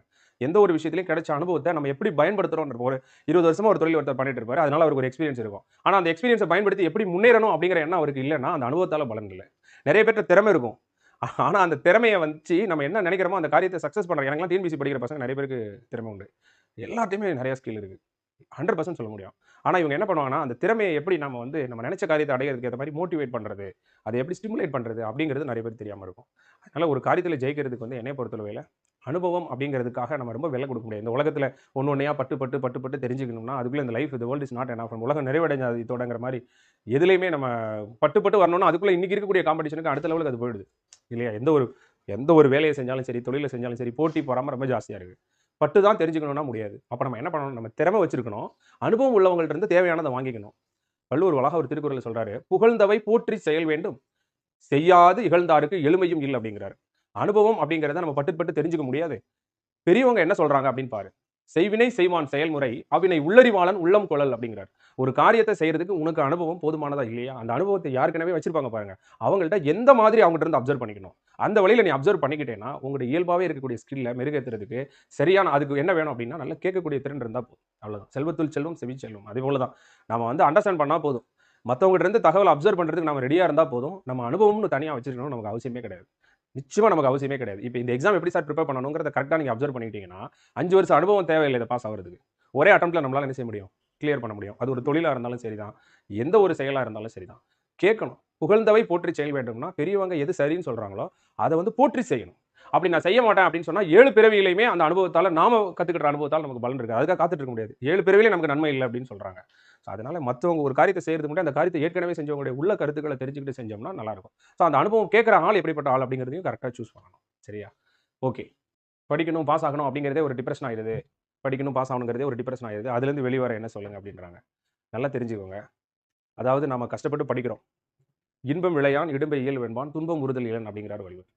நமக்கு ஒரு இன்பம் வேணும் அப்படின்னு நம்ம ஆசைப்படும்போது, நமக்கு வரக்கூடிய கஷ்டங்கள்லாம் இயல்பு தான்னு முதல்ல நம்ம அக்செப்ட் பண்ணிக்கணும். இவ்வளோ கஷ்டத்தையும் தாண்டி வந்தா தான் நம்ம சக்சஸ் பண்ண முடியும் அப்படிங்கிறத முதல்லயே மைண்ட்ல ஃபிக்ஸ் பண்ணிக்கணும். இந்த போட்டி அப்படிங்கிறதே என்ன அப்படின்னா, ஒரு காரியத்த செய்யறதுல நம்ம எந்த அளவுக்கு மன உறுதியா இருக்கோம், எந்த அளவுக்கு முயற்சியோட இருக்கோம், அத எப்படி தொடர்ந்து செய்றோம், அதுல தான் சக்சஸ் கிடைக்குது. வேற ஒண்ணுமே இல்ல. அந்த காரியத்த செய்றதுக்கான வலிமை அப்படிங்கிறது உங்களோட இயல்பாவே இருக்கு. அதான் அதுல பியூட்டியே. ஒரு கலெக்டர் ஆகணும் அப்படின்னா, அந்த வலிமை உங்கள்ட்ட இருக்கு. ஒரு பிசினஸ்ல ஜெயிக்கணும் அப்படின்னா, அதுக்கான வலிமை உங்கள்ட்ட இருக்கு. நீங்க என்ன நினைக்கிறியோ, அத உங்களால ஆக முடியும் தான். ஆனா, அது ஆக முடியறதுக்கு நம்மட்ட சில பழக்கவழக்கங்கள் இருக்கும். நம்மளுடைய மனச நாம கட்டுப்படுத்த முடியாத நெறைய நிகழ்வுகள் இருக்கும். அந்த ஐம்புலன்கள் அது போற போக்குக்கெல்லாம் போகும். அத போக விடாம, எது நம்ம வாழ்க்கைக்கு உயர்வ தரும்? அப்போ இதிலிருந்து என்ன தெரிய வருதுன்னா, இந்த உலகத்தில எதையுமே நம்மளால சாதிக்க முடியும். மனக்கட்டுப்பாடுன்னு ஒண்ணு தேவை. சார் அந்த மனக்கட்டுப்பாட தான் என்னால பெற முடியல அப்டின்னா, மனக்கட்டுப்பட்டு தான் ஒரு காரியத்த செய்யணும்னு அவசியம் இல்ல. மனச கட்டுப்படுத்தணும்னு நெனச்சா போதும். இப்ப சொல்றீங்களா டிப்ரஷனா இருக்குன்னு ஓவர் கம் பண்ண என்ன பண்ணி? அத அப்படியே நெனச்சுட்டு டிப்ரஷன் ஆகாம, அத தீர்க்கிறதுக்கு என்ன வழி? அத தேடி நம்ம எப்பலாம் போகிறோமோ, அதுக்காக சில புத்தகங்கள் படிக்கிறதோ, அதற்காக நல்ல விஷயங்கள தெரிஞ்சுக்கிறதோ, மனச உற்சாகப்படுத்துறதோ, நெறைய ஏதோ ஒரு கோயிலுக்கு போறதோ, இல்ல ஒரு ஆன்மீக நாட்டமோ, இல்ல பெரியவங்கள்ட்ட நெறைய விஷயங்கள் கேட்கிறதோ, இது மூலமா நம்மள பிஸியா வச்சுக்கிறதோ, நல்ல பாசிட்டிவான மக்களோட சேர்றதோ, நண்பர்களோட சேர்றதோ, இல்ல நாம ரொம்ப பாசிட்டிவா இருந்து மத்தவங்கள நமக்கு என்ன ஒண்ணு வேணும்னு நம்ம ஆசைப்படுறோமோ, அத மத்தவங்களுக்கு குடுக்கணும்ன்ற மனநிலையில நம்ம வந்துட்டோம்னு வச்சுக்கோங்களேன். இப்போ நிச்சயமா நம்ம அதுக்கு நம்ம தகுதி உடையவராக மாறிடுவோம். இப்போ உதாரணத்துக்கு நான் 1000 பேருக்கு சாப்பாடு போடணும் அப்படின்னு நினைச்சா உன்னுடைய சாப்பாட்டுக்கான தேவை நிறைவேறிடும். பிறருடைய உயர்வுக்கு நீ இறை நினைப்போட பாடுபட்டா உன்னுடைய உயர்வை இறைவன் பார்த்துப்பான் அப்படின்னு சொன்னது போல இந்த உலகத்தையே வாழ வைக்கணும்னு நினைக்கிறவன் தான் வாழ முடியாமல் போயிடுவானா? நல்லா யோசிச்சு பாருங்க. அப்போ அந்த உயர்வான எண்ணங்கள் நமக்கு வேணும். சில நேரங்களில் நம்ம வாழ்ந்துருவோமான்னு எப்பெல்லாம் பயம் வருதோ அப்போ நம்ம ஒரு வார்த்தை சொல்லணும். புரியுதா உங்களுக்கு? ஐயோ எனக்கு என் உயிருக்கு ஆபத்து வந்துருமோ அப்படின்னு நினைக்கிற நேரத்தில் உங்க எல்லாரையும் நான் காப்பாத்துறேன் அப்படின்ற அந்த ஒரு வார்த்தை இருக்கு பாருங்க. அந்த ஒரு வார்த்தை ரொம்ப வேல்யூபிளானது. அது போல தான் எல்லாருமே இருக்கும். மற்றவர்களுக்காக நம்ம வேண்டும்போது நமக்கான சக்தி பல மடங்கு அதிகரிக்கும் அப்படிங்கிறது உண்மை. ஸோ டிப்ரெஷன் இல்லாமல் படிக்கிறதுக்கு சுயநலம் அப்படிங்கிறது ஒன்று இருக்க போய் தான் டிப்ரெஷன் ஜாஸ்தியாக இருக்குது. இந்த டிப்ரெஷன்லேருந்து நீங்கள் ஓவர் கம் பண்ணோம்னா தயவு செஞ்சு அந்த சுயநலத்திலிருந்து அதை பொதுநலமாக கன்வெர்ட் பண்ணுங்க. படிக்கணுன்ற எண்ணம் இருக்குது, ஆனால் அதை செயல்படுத்த முடியல அப்படின்னு கேட்குறாங்க. எண்ணம் செயலாகிவிட்டால் எல்லாமே தேடி வரும். எல்லாருக்குமே இருக்கிற பிரச்சனை அதுதான். எண்ணம் இருக்கும், ஒரு சிலருக்கு எண்ணமே இல்லாமல் இருக்கும். உள்ளியது எய்தல் எளிதுமன் மற்றும் தான் உள்ளியது உள்ள பெரின் அப்படிங்கிறாரு இல்லையா? எண்ணம் இருக்கும், அந்த எண்ணத்தை மறக்காம அதை செயலா மாத்துறதுக்கு யார் ட்ரை பண்ணிக்கிட்டே இருக்காங்களோ அப்படி ட்ரை பண்ணிட்டே இருக்கும்போது ரிசல்ட் போதுமானதாக கிடைக்காம இருக்கும். ஓரளவுக்கு தான் கிடைச்சிருக்கும். இருந்தாலும் அந்த முயற்சியை யார் தொடர்ந்து செஞ்சுட்டே இருக்காங்களோ அவங்க நிச்சயமாக சக்ஸஸ் பண்ணுவாங்க. ஏன்னா எல்லா மனிதர்களும் இதே போல ஒரு காரியத்தை செய்ய கஷ்டப்பட்டுட்டே இருப்பாங்களே தவிர நோ ஒன் இங்கே பெர்ஃபெக்ட் கிடையாது. எல்லாருமே பெர்ஃபெக்ட் கிடையாது. எல்லாரும் உங்களை போலவே கஷ்டப்பட்டு படிச்சுட்டு இருப்பாங்க, பயந்துட்டு இருப்பாங்க, ஒரு கான்ஃபிடன்ஸ் இல்லாமல் இருப்பாங்க. யாராவது அவங்களை ஊக்கப்படுத்த வேண்டியது இருக்கும். கண்டினியூவாக படிக்க முடியாது, நிறைய பிரச்சனைகளுக்கு மத்தியில் படிப்பாங்க. அதை தயவு செஞ்சு புரிஞ்சுக்கோங்க. இங்கே போட்டி கடவுளுக்கோ உங்களுக்கோ கிடையாது, டிஎன்பிஎஸ்சிக்கும் உங்களுக்கும் கிடையாது, டிஎன்யூஎஸ்ஆர்பிக்கு உங்களுக்கும் கிடையாது. போட்டி உங்களை போலவே கஷ்டப்பட்டு படிக்கக்கூடிய ஒரு பையனுக்கும் உங்களுக்கும் தான். அவர் அதை செய்கிறார். அவர் காலையில் 4 மணிக்கு எந்திரிக்கிறார், நீ எந்திரிக்கல, அப்போ அவர் ஜெயிக்க தானே செய்வார். அவ்வளோதான். இதுதான் போட்டி. நம்மளை போல இருக்கக்கூடிய ஒரு ஹியூமன் பீயிங் நம்ம எப்படி கஷ்டப்பட்டு படிக்கக்கூடிய ஒருத்தருக்கு தான் அவ்வளோ சிரமங்களுக்கு மத்தியில் நம்ம படிக்க முடியலன்னு புலம்புறோம். அவர் செய்கிறாரு. அவர் நீங்கள் காரணம் சொல்கிறீங்க, அவர் காரணம் சொல்லலை. இது 2 தான் வித்தியாசமே தவிர மற்றபடி இறைவன் வந்து எல்லாரையும் ரொம்ப ஃப்ரீ மைண்டாலாம் படைக்கல. உனக்கு எந்த கஷ்டமே கிடையாது, நீ படிச்சுட்டு வா அப்படின்னு சொல்கிறதெல்லாம் இல்லை. அவனுக்கும் என்னத்தையாவது ஒரு மன உளைச்சலை கொடுத்து அவனே ஏதாவது ஃபீல் பண்ண வச்சு தான் இங்கே டெஸ்ட் பண்ணி தான் மேலே அனுப்புகிறாங்களே தவிர அப்படி ஃப்ரீயெல்லாம் ஒன்றும் அனுப்பல. உங்களுடைய ஊக்கத்துக்கு ஏற்ற அளவுக்கு உங்களுடைய உயர்வு இருக்கும். அவ்வளோதான். வெள்ளத்தனையை மலர் நீட்டம் மாந்தர்தம் உள்ளத்தனையது உயர்வுன்றது போல வினைத்திற்பம் ஒருவனது மனத்திற்பம் மற்றைய எல்லாம் பிற. நான் ஜெயிப்பனா சார் இந்த எக்ஸாமில் அப்படின்னு கேட்டால் அந்த எக்ஸாமில் ஜெயிக்கிறதுக்கு உங்களுடைய மன உறுதி என்ன, உள்ளுறுதி காண்பது தான் பூமியிலே உன் உயரம். அந்த உள் உறுதி உனக்கு என்ன இருக்குன்றதை பொறுத்து தான் உன்னுடைய டார்கெட் ஃபிக்ஸ் ஆகுது. அதை நீ நோக்கி ஓட போற. அந்த எண்ணத்தில் ஸ்ட்ராங்காக இருங்க, நிச்சயமா ஜெயிக்கலாம். வாழ்த்துக்கள். எவ்வளவுதான் ட்ரை பண்ணாலும் ஊக்கத்தை தக்க வச்சுக்க முடியல. அதாவது ஊக்கம் அப்படிங்கிறதே நீங்க ட்ரை பண்றது தான், அதுதான் ஊக்கமே. இதுவுமே புதுசா ஊக்கம்னு ஒன்று இல்லை. ட்ரை பண்ணிட்டாலே நீ ஊக்கமா இருக்கன்னு அர்த்தமே. புரியுதா உங்களுக்கு? அதனால ட்ரை பண்றது தான். அது பெர்ஃபெக்டா அப்படியே கையிலலாம் வச்சுட்டு இருக்க முடியாது, ஆவரேஜ்லாம் மெயின்டைன் பண்ண முடியாது. ட்ரை பண்ணிட்டே இருக்கிறதே ஊக்கமா இருக்கிறது தான். கேர்லெஸ் மிஸ்டேக் அவாய்ட் பண்ண டிப்ஸ் கொடுங்க அப்படின்னு நிறைய பேர் கேட்குறாங்க. ஸோ கவனக்குறைவு அப்படிங்கிறது நமக்கு அதிகமாக ஏற்பட காரணம் என்ன அப்படின்னு சொன்னால் ஒரு நிதானமான ஒரு ப்ராக்டிஸை தயவு செஞ்சு நீங்கள் எல்லாரும் எடுத்துக்கோங்க. பதறாத காரியம் சிதறாது அப்படின்னு சொல்லுவாங்க. ஃபர்ஸ்ட் வந்து உங்களுடைய எக்ஸ்பெக்டேஷனை குறைங்க. ஒன்று. 2வது உங்களுடைய பலம் என்ன பலவீனம் என்னன்னு தெரிஞ்சுக்கோங்க. உண்மையிலே ப்ராக்டிக்கலாக தெரிஞ்சுக்கோங்க. அதுக்கடுத்து ஒரு நல்ல திட்டமிடுதல் இருக்கணும். திட்டமிடுதல் இல்லாததால தான் கவனக்குறைவு அதிகமாக ஏற்படுது. இப்போ உதாரணத்துக்கு 3 மணி நேரம் எக்ஸாம் எப்படி எழுதணும் நிறைய பேர் பிளான் இருக்காது. அதனால என்ன பண்ணுவாங்க, முதல் 1.5 மணி நேரத்தில் 50 கொஸ்டின் 60 கொஸ்டின் தான் போட்டுருப்பாங்க. அடுத்த 1.5 மணி நேரத்தில் 150 கொஸ்டின் போட வேண்டியிருக்கும். அந்த நேரத்தில் தான் கவனக்குறைவு ஏற்படுது. உண்மையா இல்லையா? ஸோ அது ஒரு காரணம். 3வது, சில நேரங்களில் ஒரு கவனக்குறைவு ஏற்படும் போது அந்த ஒரு தடவை செஞ்ச அந்த கவனக்குறைவான தவிர அடிக்கடி மைண்டில் கொண்டு போய் ஸ்டோர் பண்ணிடணும். அப்படின்னா தான் அந்த இடம் வரும்போது கேள்வியை வேகமாக வாசிக்கும் போது அவசரப்படாத, கேள்வியை முழுசாக வாசிச்சு. ஆனால் உள் மனசு வந்து நம்மளை எப்படி நம்ம தவறான பாதிக்க போகும்போது நம்ம மனசு போய் நம்மளை கட்டுப்படுத்துதா இல்லையா? அதே மாதிரி ஒரு தடவை செஞ்சா அதுக்கு பேர் என்னது தவறு. 2வது தடவை அதையே செஞ்சா அதுக்கு பேர் தப்பு. கவனக்குறைவாக இருக்கிறது தப்பே இல்லை, கீழே விடுறது தப்பே இல்லை, மறுபடியும் அதே கல்லில் தடிக்க விடுறது தான் தப்பு. அதனால நிறைய தப்பு பண்ணணும் அப்படின்னா தான் அதாவது சொல்லுவாங்க, நீ தவறே செய்யலைன்னா நீ ஒன்றுமே படிக்கலன்னு அர்த்தம் அப்படின்னு சொல்லுவாங்க. அதனால இயல்பாக கவனக்குறைவு இருக்கிறது தப்பு இல்லை. ஆனால் அந்த கவனக்குறைவு அந்த கேர்லெஸ் மிஸ்டேக் ஒரு தடவை ரிஜிஸ்டர் நம்பர் தப்பா எழுதிட்டோம்னா அடுத்த தடவை ரிஜிஸ்டர் நம்பர்லாம் கவனமாக இருக்கணும். ஒரு தடவை டபுள் ஸ்டார்ட் பண்ணிட்டோம்னா அடுத்த தடவை அந்த டபுள் ஸ்டார்ட் பண்ணக்கூடாதுங்கிறதுல ஒரு கொள்கையாக இருக்கணும். ஒரு தடவை கேள்வியை சரியா அதுக்கு தான் ஒவ்வொரு மாடல் எக்ஸாம்லையும் அந்த மிஸ்டேக்ஸை மனசில் நிறுத்தி அந்த இடம் வரும்போது இப்போ நீங்கள் ஒருத்தர் வந்து 2 வீலரில் போய் ஆக்சிடென்ட் ஆகிட்டாரு. அந்த இடத்த வழியா நீங்க போகும்போது பாக்குறீங்க ஆக்சிடென்ட் ஆகி ஒரு கீழே கிடக்குறாரு. வாழ்நாள் முழுவதும் அந்த இடத்த கடந்து போகும்போது இங்க ஒருத்தர் வண்டியில இருந்து விழுந்தாரு அப்படிங்கிறது உங்க மைண்ட்ல வருமா வராதா? வரதானே செய்யும். அதே தான் இந்த இடம் மோசமான இடம்பா அப்படின்னு உள் மனசு வருவாங்களே. இதே போல தான் நம்ம செய்யக்கூடிய ஒவ்வொரு கேர்லெஸ் மிஸ்டேக்கையும் நிறைய கூட பண்ணுங்க, தப்பே கிடையாது. ஆனா அந்த ஒவ்வொரு கேர்லெஸ் மிஸ்டேக்கையும் உங்க மைண்ட்ல ஸ்டோர் பண்ணி இதே மாதிரி ஒரு கேர்லெஸ் மிஸ்டேக்கை இனிமே நான் பண்ணக்கூடாது அப்படிங்க அதை விட்டுறவே கூடாது. என்ன இது என்னவா நம்மள இப்படி பண்ணுது, என்னதான் ஆகுது, நீயா நானான்னு பாத்துறேன் அப்படின்னு சொல்லி அதை சரி கட்டுறதுக்கு என்ன வழியோ நீயா நானா அந்த இடத்துல போட்டி போட்டணும், விட்டுறக்கூடாது, பாத்துக்கலாம் அப்படின்னு சொல்லிட்டு நம்ம என்ன செய்யணும், அந்த இதை ஓவர் கம் பண்ணி வர்றது தான் நம்ம லைஃப்லேயே ரொம்ப இன்ட்ரெஸ்டிங்கான விஷயம். ஒவ்வொருத்தரும் வாழ்க்கையில் நிறைய இடத்துல சரிக்கு விழுவாங்க. அந்த சரிக்கு விழுந்ததில் எப்படி எந்திரிக்கிறாங்க அப்படிங்கிறது போது தான் ரொம்ப முக்கியமான விஷயம். குளிக்கல கூட விழுந்தாலும் இட்லி மாதிரி இருக்குங்க வாழ்க்கையில். குளிக்கல விழுந்தாலும் என்ன செய்யும், அந்த மாவு அப்படியே புஷ்னு பொங்கி வரல. அதேமாதிரி வாழ்க்கையில் நமக்கு எவ்வளோ கஷ்டங்கள் வந்தாலும் சரி அதையும் மீறி நம்ம மேலே என்ன செய்யணும், எந்திரிச்சு வரணும் அப்படிங்கிறது மனசில் நினைச்சா போதும். நமக்கு நிச்சயமா வாழ்க்கையில் என்னைக்குமே வெற்றி கிடைக்கும். என்னைக்குமே எந்த ஒரு பள்ளத்தையும் எந்த ஒரு சரிவையும் நிச்சயமா துன்புள்ளதனே அன்றோ சுகம் உள்ளது என்றார் கம்பர். அதுபோல துன்பத்தை தாண்டி மறுபடியும் இன்பம் ஏற்படுவது இயற்கை தான். சின்ன வயசுல நமக்கு நிறைய கஷ்டம் வந்துச்சுன்னா உள் மனசுல சொல்லிக்கணும், இந்த வயசுல நிறைய கஷ்டப்படுறேன், நிச்சயமா இந்த ஆஃப்ல நான் கஷ்டப்படுறேன்னா அடுத்த ஆஃப் நான் நிச்சயமா சந்தோஷமா இருப்பேன். அதில் மாற்றமே இல்லை. சிம்பிள் இல்லையா? எந்த ஒரு ப்ராசஸும் ஸ்டார்டிங்ல கஷ்டமா இருக்குன்னா அடுத்து மிகவும் ரொம்ப ஹாப்பியா இருக்க போகுது. வெற்றியை வாழ்வில் சேர்க்கும் வினை ஆரம்பத்தில் கஷ்டமா இருக்கும். இது கல்வியினுடைய வேர்கள் கசப்பா இருக்கும், அதனுடைய பழங்கள் தான் இனிப்பா இருக்கும். இது மனசுல வச்சுக்கோங்க. எப்போ இறைவன் கஷ்டம் கொடுத்தாலும், எப்போ நமக்கு அதிர்ஷ்டம் இல்லைனாலும் மனசுல நினைச்சுக்கணும், நிச்சயமா இதுக்கு அடுத்து என்ன வருது, ஒவ்வொரு துரதிர்ஷ்டத்துக்கு பின்னாடி அதுக்கப்புறம் ஒரு அதிர்ஷ்டம் நிச்சயமா வரும் அப்படிங்கிற நம்பிக்கையில ஓடிக்கிட்டே இருக்கணும். அவ்வளவுதான். அந்த துரதிர்ஷ்டத்துக்கே நம்ம பலியாயிடக்கூடாது அப்படிங்கிறத நான் உங்களை கேட்டுக்கிறேன். ஓகே. 2 மாதங்களில் குரூப் 4 தேர்வை எப்படி எதிர்கொள்வது அப்படின்னு கேட்குறாங்க. ஸோ முதல்ல ஃபர்ஸ்ட் கண்டிஷன், இந்த 2 மாசமும் நீங்கள் அதிகமாக நேரம் செலவழிக்கணும். கண்டிஷன் நம்பர் 2, படிக்க வேண்டிய புத்தகங்கள் எல்லாத்தையும் கலெக்ட் பண்ணி கையில் வச்சுக்கணும். அதை தேடிட்டு அலையக்கூடாது. கண்டிஷன் நம்பர் 3, எந்த அளவுக்கு புத்தகங்கள் படிக்கிறீங்களோ அந்த அளவுக்கு தேர்வு எழுதி பார்க்க வினா வங்கியும் கையில் வச்சுக்கணும். கண்டிஷன் நம்பர் 4, டவுட் வந்தால் சொல்லி தரதுக்கு யாரையாவது கூட வச்சுக்கணும். டவுட், ஏன்னா ஒரு விஷயத்தில் அரைகுறையாக படிக்கிறது ஆபத்து, அரைகுறை அறிவு நமக்கு ஆபத்து. அதை முழுமையாக தெரிஞ்சுக்கிறதுக்கு நிச்சயமாக நமக்கு ஆசான்களுடைய துணை வேணும். யாராவது நீங்கள் வச்சுக்கோங்க. அடுத்து குரூப் 4 எக்ஸாமோட ப்ரீவியஸ் இயர் கொஸ்டின் சிலபஸை டவுன்லோட் பண்ணி வச்சு அதை நீங்கள் கையில் வச்சுக்கணும். எக்ஸ்பர்ட்ஸோட ஒப்பீனியனை ஒரு 2-3 டேஸில் ஒரு பிளானுக்கு வந்துடணும். அதே தேடி கடைசி வரைக்கும் அலையக்கூடாது. ஸ்டார்டிங்லேயே எண்ணி துணிக கருமும் துணிந்த பின் எண்ணுவோம் என்பது இழுக்குன்ற மாதிரி ஆரம்பத்திலே அந்த காரியத்தை முழுவதும் அனலைஸ் பண்ணிட்டு இறங்கணும். இறங்கினதுக்கு அப்புறம் அனலைஸ் பண்ற மாதிரி இருக்கக்கூடாது. இந்த 2 மாசம் அப்படிங்கிறது நீங்க அனலைஸ் பண்ற டேட்டா இருக்கக்கூடாது. அந்த அனலைஸ்ங்கிறத இந்த 10 நாள்ல கூட வச்சுக்கோங்க. 2 மாதம் முழுமையாக ஒருவர் படிப்பவர் குரூப் 4 எக்ஸாம் பாஸ் பண்ண முடியுங்க. 100% கிளியர் பண்ண முடியும். ஆனா அவர்கிட்ட இதெல்லாம் கையில் இருக்கணும். ஒன்று நேரம், ஒரு நாளைக்கு 12 ஹவர்ஸ்க்கு மேலே அவர் ப்ரிப்பேர் பண்ண தயாராக இருக்கணும். 2வது விஷயம், இதெல்லாம் உங்கள்ட்ட இருக்கா பாருங்க, நீங்களும் சக்ஸஸ் பண்ணுவீங்க. ப்ரீவியஸ் இயர் கொஸ்டினையும் சிலபஸையும் அவர் கையில் வச்சிருக்கணும். இப்போ ரீசெண்ட் ட்ரெண்டில் கொஸ்டின் எப்படி கேட்டுட்டு இருக்காங்க ஜிஎஸ்ல அப்படிங்கிறது அவருக்கு நல்லா தெரியணும். எந்த போக்கில் ஜிஎஸ் போகுது அதை அவர் கையில் வச்சிருக்கணும். சிலபஸை கையில் வச்சுக்கணும். சிலபஸ் ஃபோக்கஸ்டாக படிக்கிறதுக்கும் தாராளமாக போதுமான புத்தகங்களை அவர் இந்த 10 நாளில் கலெக்ட் பண்ணிடணும். கையில் எந்த புக்கையும் தேடி அலையிற மாதிரி இருக்கக்கூடாது. அடுத்து என்ன படிச்சாலும் அதை டெஸ்ட் எழுதி பார்க்க கையோட டெஸ்ட் கொஸ்டின் மல்டிபிள் சாய்ஸ் வினா வங்கிகள் நிறைய கையில் வாங்கி வச்சுக்கணும். அடுத்து டவுட்டை கிளாரிஃபை பண்ணுறதுக்கு நம்மளுடைய பலம் என்ன பலவீனம் என்னன்னு கரெக்டாக அனலைஸ் பண்ணி நம்ம பலமாக இருக்கிற சப்ஜெக்ட்டை ஃபர்ஸ்ட் படிக்க ஆரம்பிச்சுட்டு நமக்கு என்ன பலவீனமாக இருக்கோ அந்த பலவீனமான சப்ஜெக்ட்டை யார்கிட்ட தெரிஞ்சுக்கலாம். ஏன்னா நம்மளா பலவீனத்தை சரி பண்ணுறதுக்கு நம்ம டைம் ஆகும். அப்போ யாராவது ஒருத்தர் இப்போ மேக்ஸ் வரல, நம்மளா அந்த மேக்ஸ் யூனிட் பார்க்க 10 மணி நேரம் ஆகும். நிச்சயமா நம்மளாலே முடியும், முடியாதுன்னு ஒன்று கிடையாது. ஒரு வேலை யாருமே இல்லைன்னா நம்மளால முடியும். லைஃப்ல என்னைக்குமே அப்படிதான். வாழ்க்கையில எல்லாரும் கூட சேர்ந்து இருக்கும், அவ்வளவுதான். பஸ்ல போனா ஏரோப்ளேன்ல போனா சீக்கிரம் போகலாம், கிடைக்கலன்னா என் கால் இருக்குங்க. நம்ம வாழ்க்கையில் நம்மளை நம்பி தான் வாழ்றோம். வழியே இல்லைன்னா நான் நடந்து போவேன், எந்த ஒரு எல்லையை நான் அடைவேன், உச்சத்தை தொடுவேன் அப்படிங்கிற அந்த உற்சாகம், அந்த மன உறுதி, அந்த விடாமுயற்சி உங்க கூட இருக்கணும். அது ரொம்ப முக்கியமானது. அடுத்து நிறைய நேரங்களில் உங்களுக்கு சந்தேகம் வரும், வருத்தங்கள் வரும். இந்த 2 மாசமும் உங்களை நீங்க மோட்டிவேட்டடா வச்சுக்கணும். இது ரொம்ப முக்கியமானது. 2 நாள் படிச்சுட்டு 3 நாள் படிக்காம போயிடக்கூடாது. நிச்சயமா இலக்கண வீடியோ போட்டு விட்டுருவோம். மேக்ஸுக்கு போடும்போது ஈஸியா இருக்கு, பட் கொஸ்டின் பேப்பர்ல பார்க்கும்போது கன்ஃபியூஸா இருக்கு. அதுக்கு என்ன காரணம்னா, ஃபர்ஸ்ட் நீங்க என்ன பண்ணுங்கன்னா, ஒரு டாபிக்ல என்னென்ன மாடல் இருக்குன்றத ஃபர்ஸ்ட் அண்டர்ஸ்டாண்ட் பண்ணுங்க. ஒரு நாள் ஃபுல்லா மேக்ஸ் போட்டு உள்ள பூந்து பார்த்துட்டு இருக்காதீங்க. எல்சிஎம்னா எத்தனை மாடல் இருக்கு, அந்த மாடலை மட்டும் மேயறது ஒரு வழக்கமா வச்சிருங்க. ஒரு 2 மணி நேரம் கூட எடுத்துக்கோங்க. கொஸ்டின் மட்டும் வாசிட்டே இருங்க. எல்லா கொஸ்டினையும் ஒரு கொஸ்டினுக்குள்ள டிஃபரன்ஷியேட் முதல்ல அண்டர்ஸ்டாண்ட் பண்ணுங்க. இதுல கேட்கறது வட்டி, இதுல கேட்கறது காலம், இதுல கேட்கறது அசலை கொடுத்துறாங்க. அசலை கொடுத்துட்டு அதுக்கப்புறம் வந்து வட்டியோட சேர்த்து எவ்வளோன்னு கேட்கறாங்க. இதுல வட்டியோட சேர்த்து எவ்வளோன்னு கொடுத்துட்டு அதுக்கடுத்து என்ன கேட்கறாங்க, அசல் என்னன்னு கேட்கறாங்க. இப்படி எல்லாம் முதல் அந்த வெரைட்டியை தெரிஞ்சுக்கோங்க. அந்த வெரைட்டியை நீங்க தெரிஞ்சுக்கிட்டீங்க அப்படின்னு சொன்னா, இந்த உலகத்துல எப்படி இருக்கு இந்த உலகம் சொல்ல, மாற்றம் என்பது மானிட தத்துவம், மாறும் உலகின் மகத்துவம் அறிவேன்றது போல மாற்றங்களை புரிஞ்சுக்கிட்டவங்க வருத்தப்பட மாட்டாங்க. அதே மாதிரி என்னென்ன மாடல் இருக்குன்னு தெரிஞ்சுக்கிட்டவங்க ஃபீல் பண்ண மாட்டாங்க. புரியுதுங்களா? அவங்க கொஸ்டினை ஃபேஸ் பண்ணிடுவாங்க. இந்த மாடல் எனக்கு தெரியும் தெரியாதுன்னு தெரியும், தெரிஞ்சா ஆன்சர் பண்ணுவான், தெரியலாம் கெஸ் பண்ணி போட்டு போயிட்டே இருப்பான். அந்த நேரத்தில் இன்னொரு சம கொடுத்துட்டு அதை செஞ்சுட்டு போயிட்டே இருக்கலாம். ஒய் ஒரி மேக்ஸ் 25 தெரிஞ்சாதான் பிரச்சனை. 25 மேக்ஸ் ஏறது 1 மணி நேரம் ஆகும். 25 தெரியலன்னு வச்சுக்கோ, பிரச்சனையே இல்லை.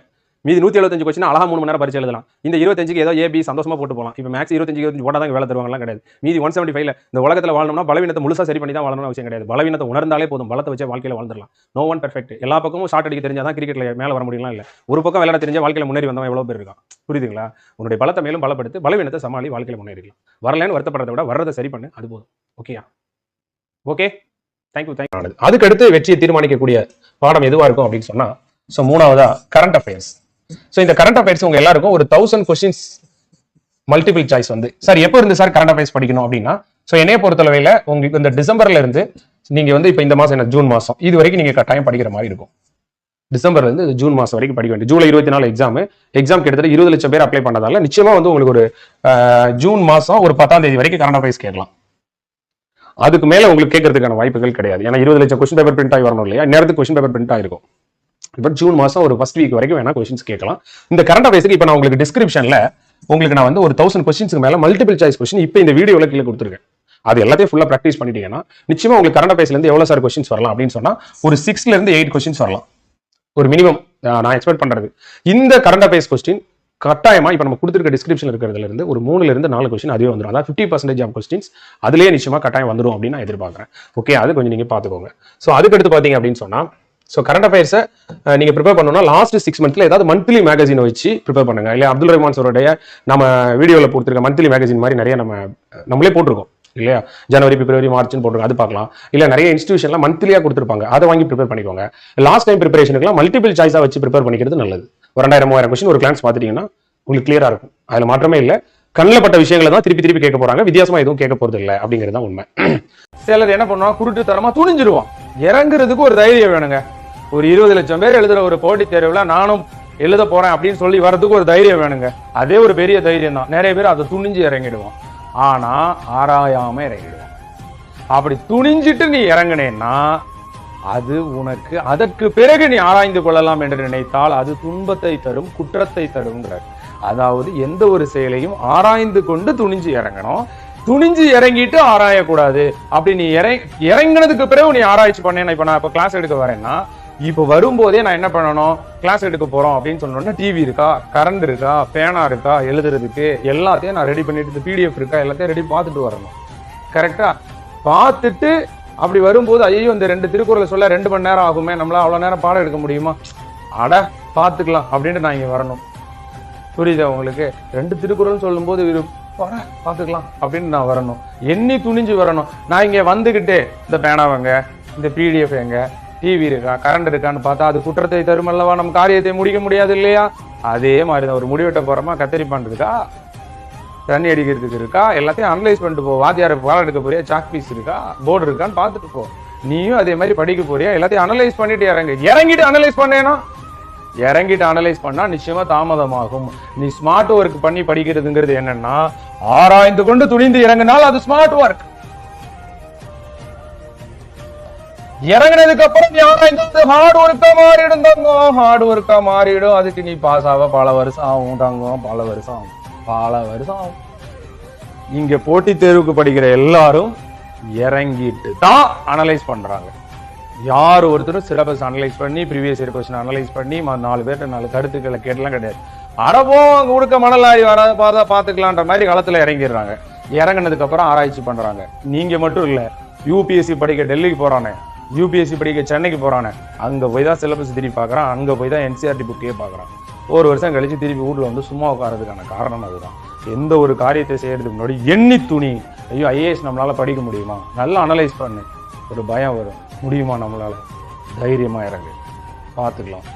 ஆனா இறங்கிக்கிட்டு நீ அங்க போய் அனலைஸ் பண்ணிட்டு இருந்தேன்னா அது குற்றத்தை தரும். அடுத்த புரிஞ்சிருக்கும் நான் சொல்றேன். இதுக்கு ஸ்மார்ட் ஒர்க்குக்கும் ஹார்ட் ஒர்க்குக்கும் இந்த திருக்குறள் அற்புதமா பொருந்தும். ஆனா நிறைய பேர் என்ன நினைக்கணும், அனலைஸ் பண்ணி இறங்கணும், இறங்கினதுக்கு அப்புறம் நம்மளால முடியுமான்னு நினைக்கிறது நமக்கு கேவலம், அவமானம், இழுக்குன்றான். எண் என்றால் ஆராய். இது அப்துல் கலாம் ஐயா சொன்ன விளக்கம். எண் என்றால் ஆராய்.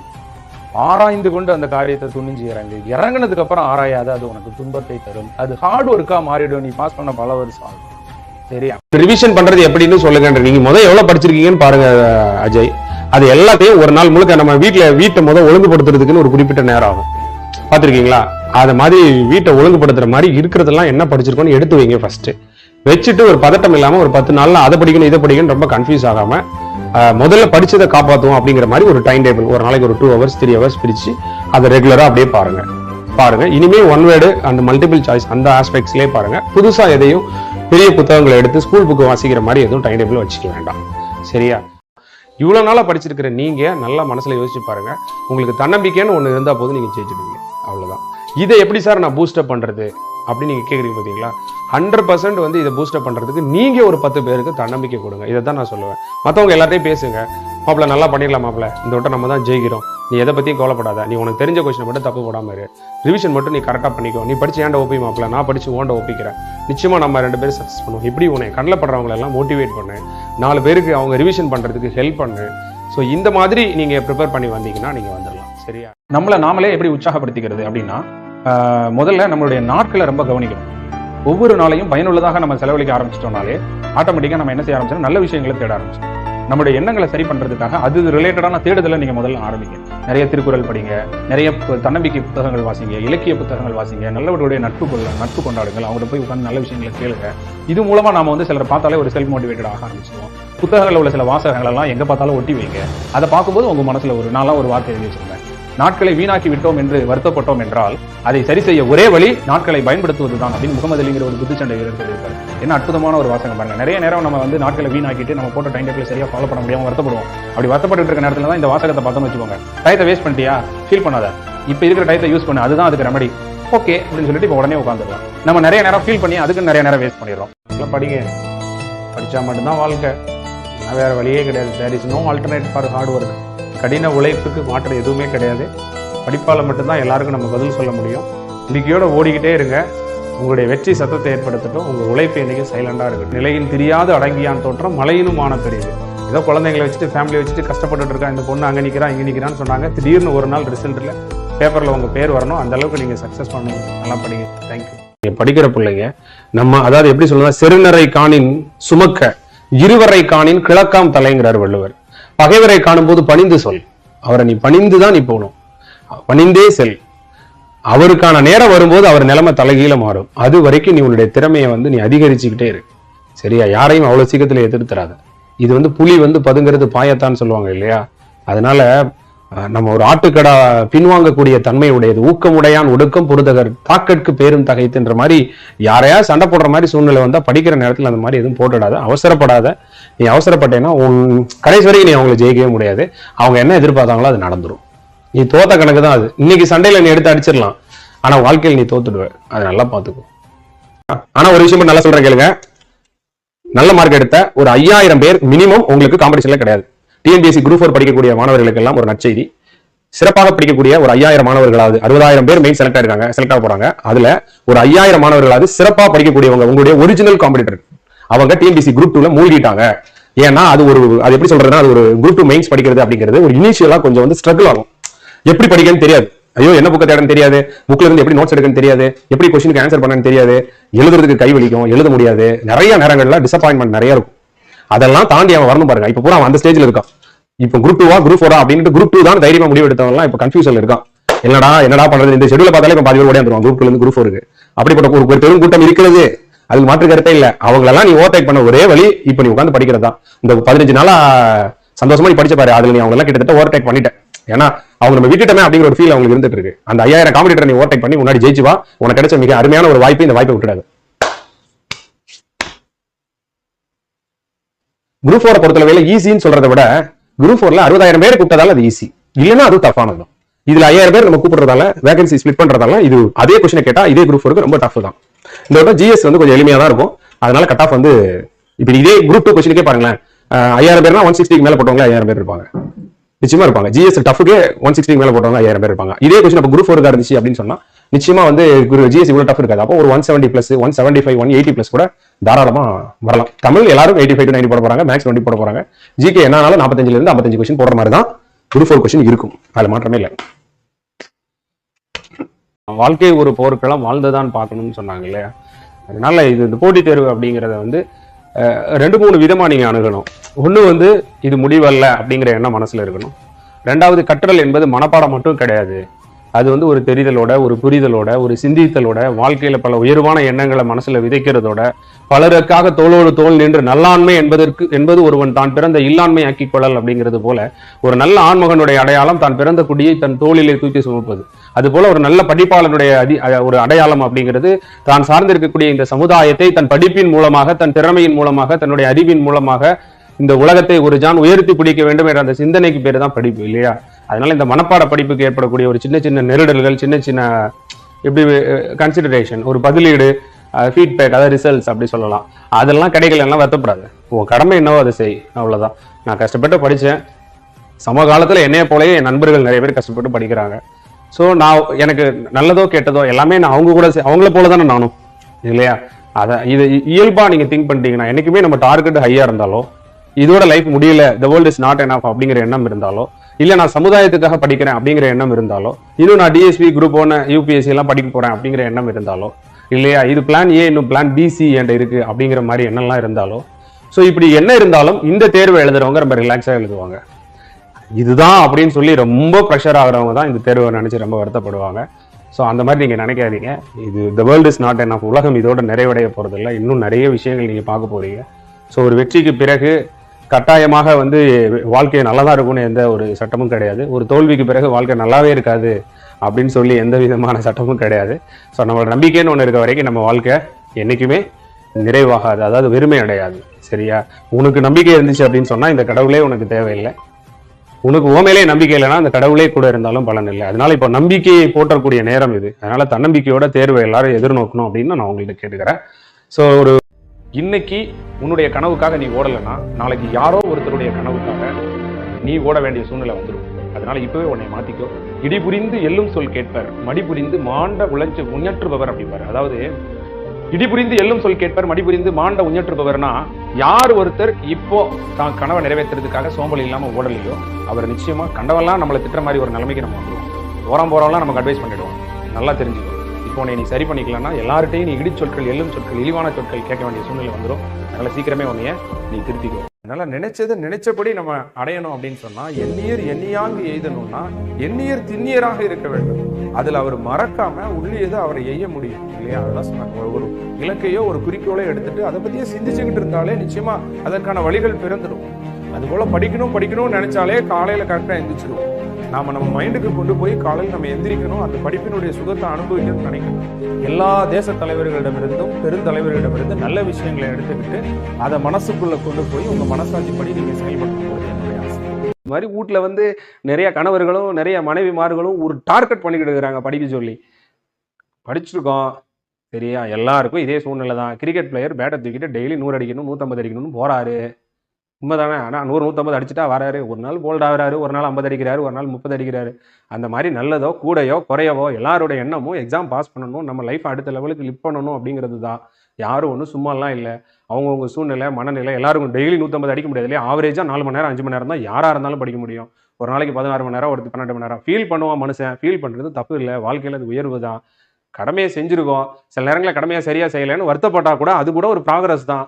அதுக்கு ஏன் போட்டு வருத்தப்பட்டுக்கிட்டு ஹாப்பியாக போய் எழுதிட்டு வரட்டு விடுங்க. அடுத்தடுத்த எக்ஸாமில் இந்த வாய்ப்பை பயன்படுத்திக்கிட்டு இல்லையா? நான் சொல்லலை, வெற்றியும் தோல்வி வெவ்வேறு துருவங்கள் கிடையாது. தோல்வி அப்படிங்கிறது வெற்றியோட ஒரு ப்ராசஸ் தான்.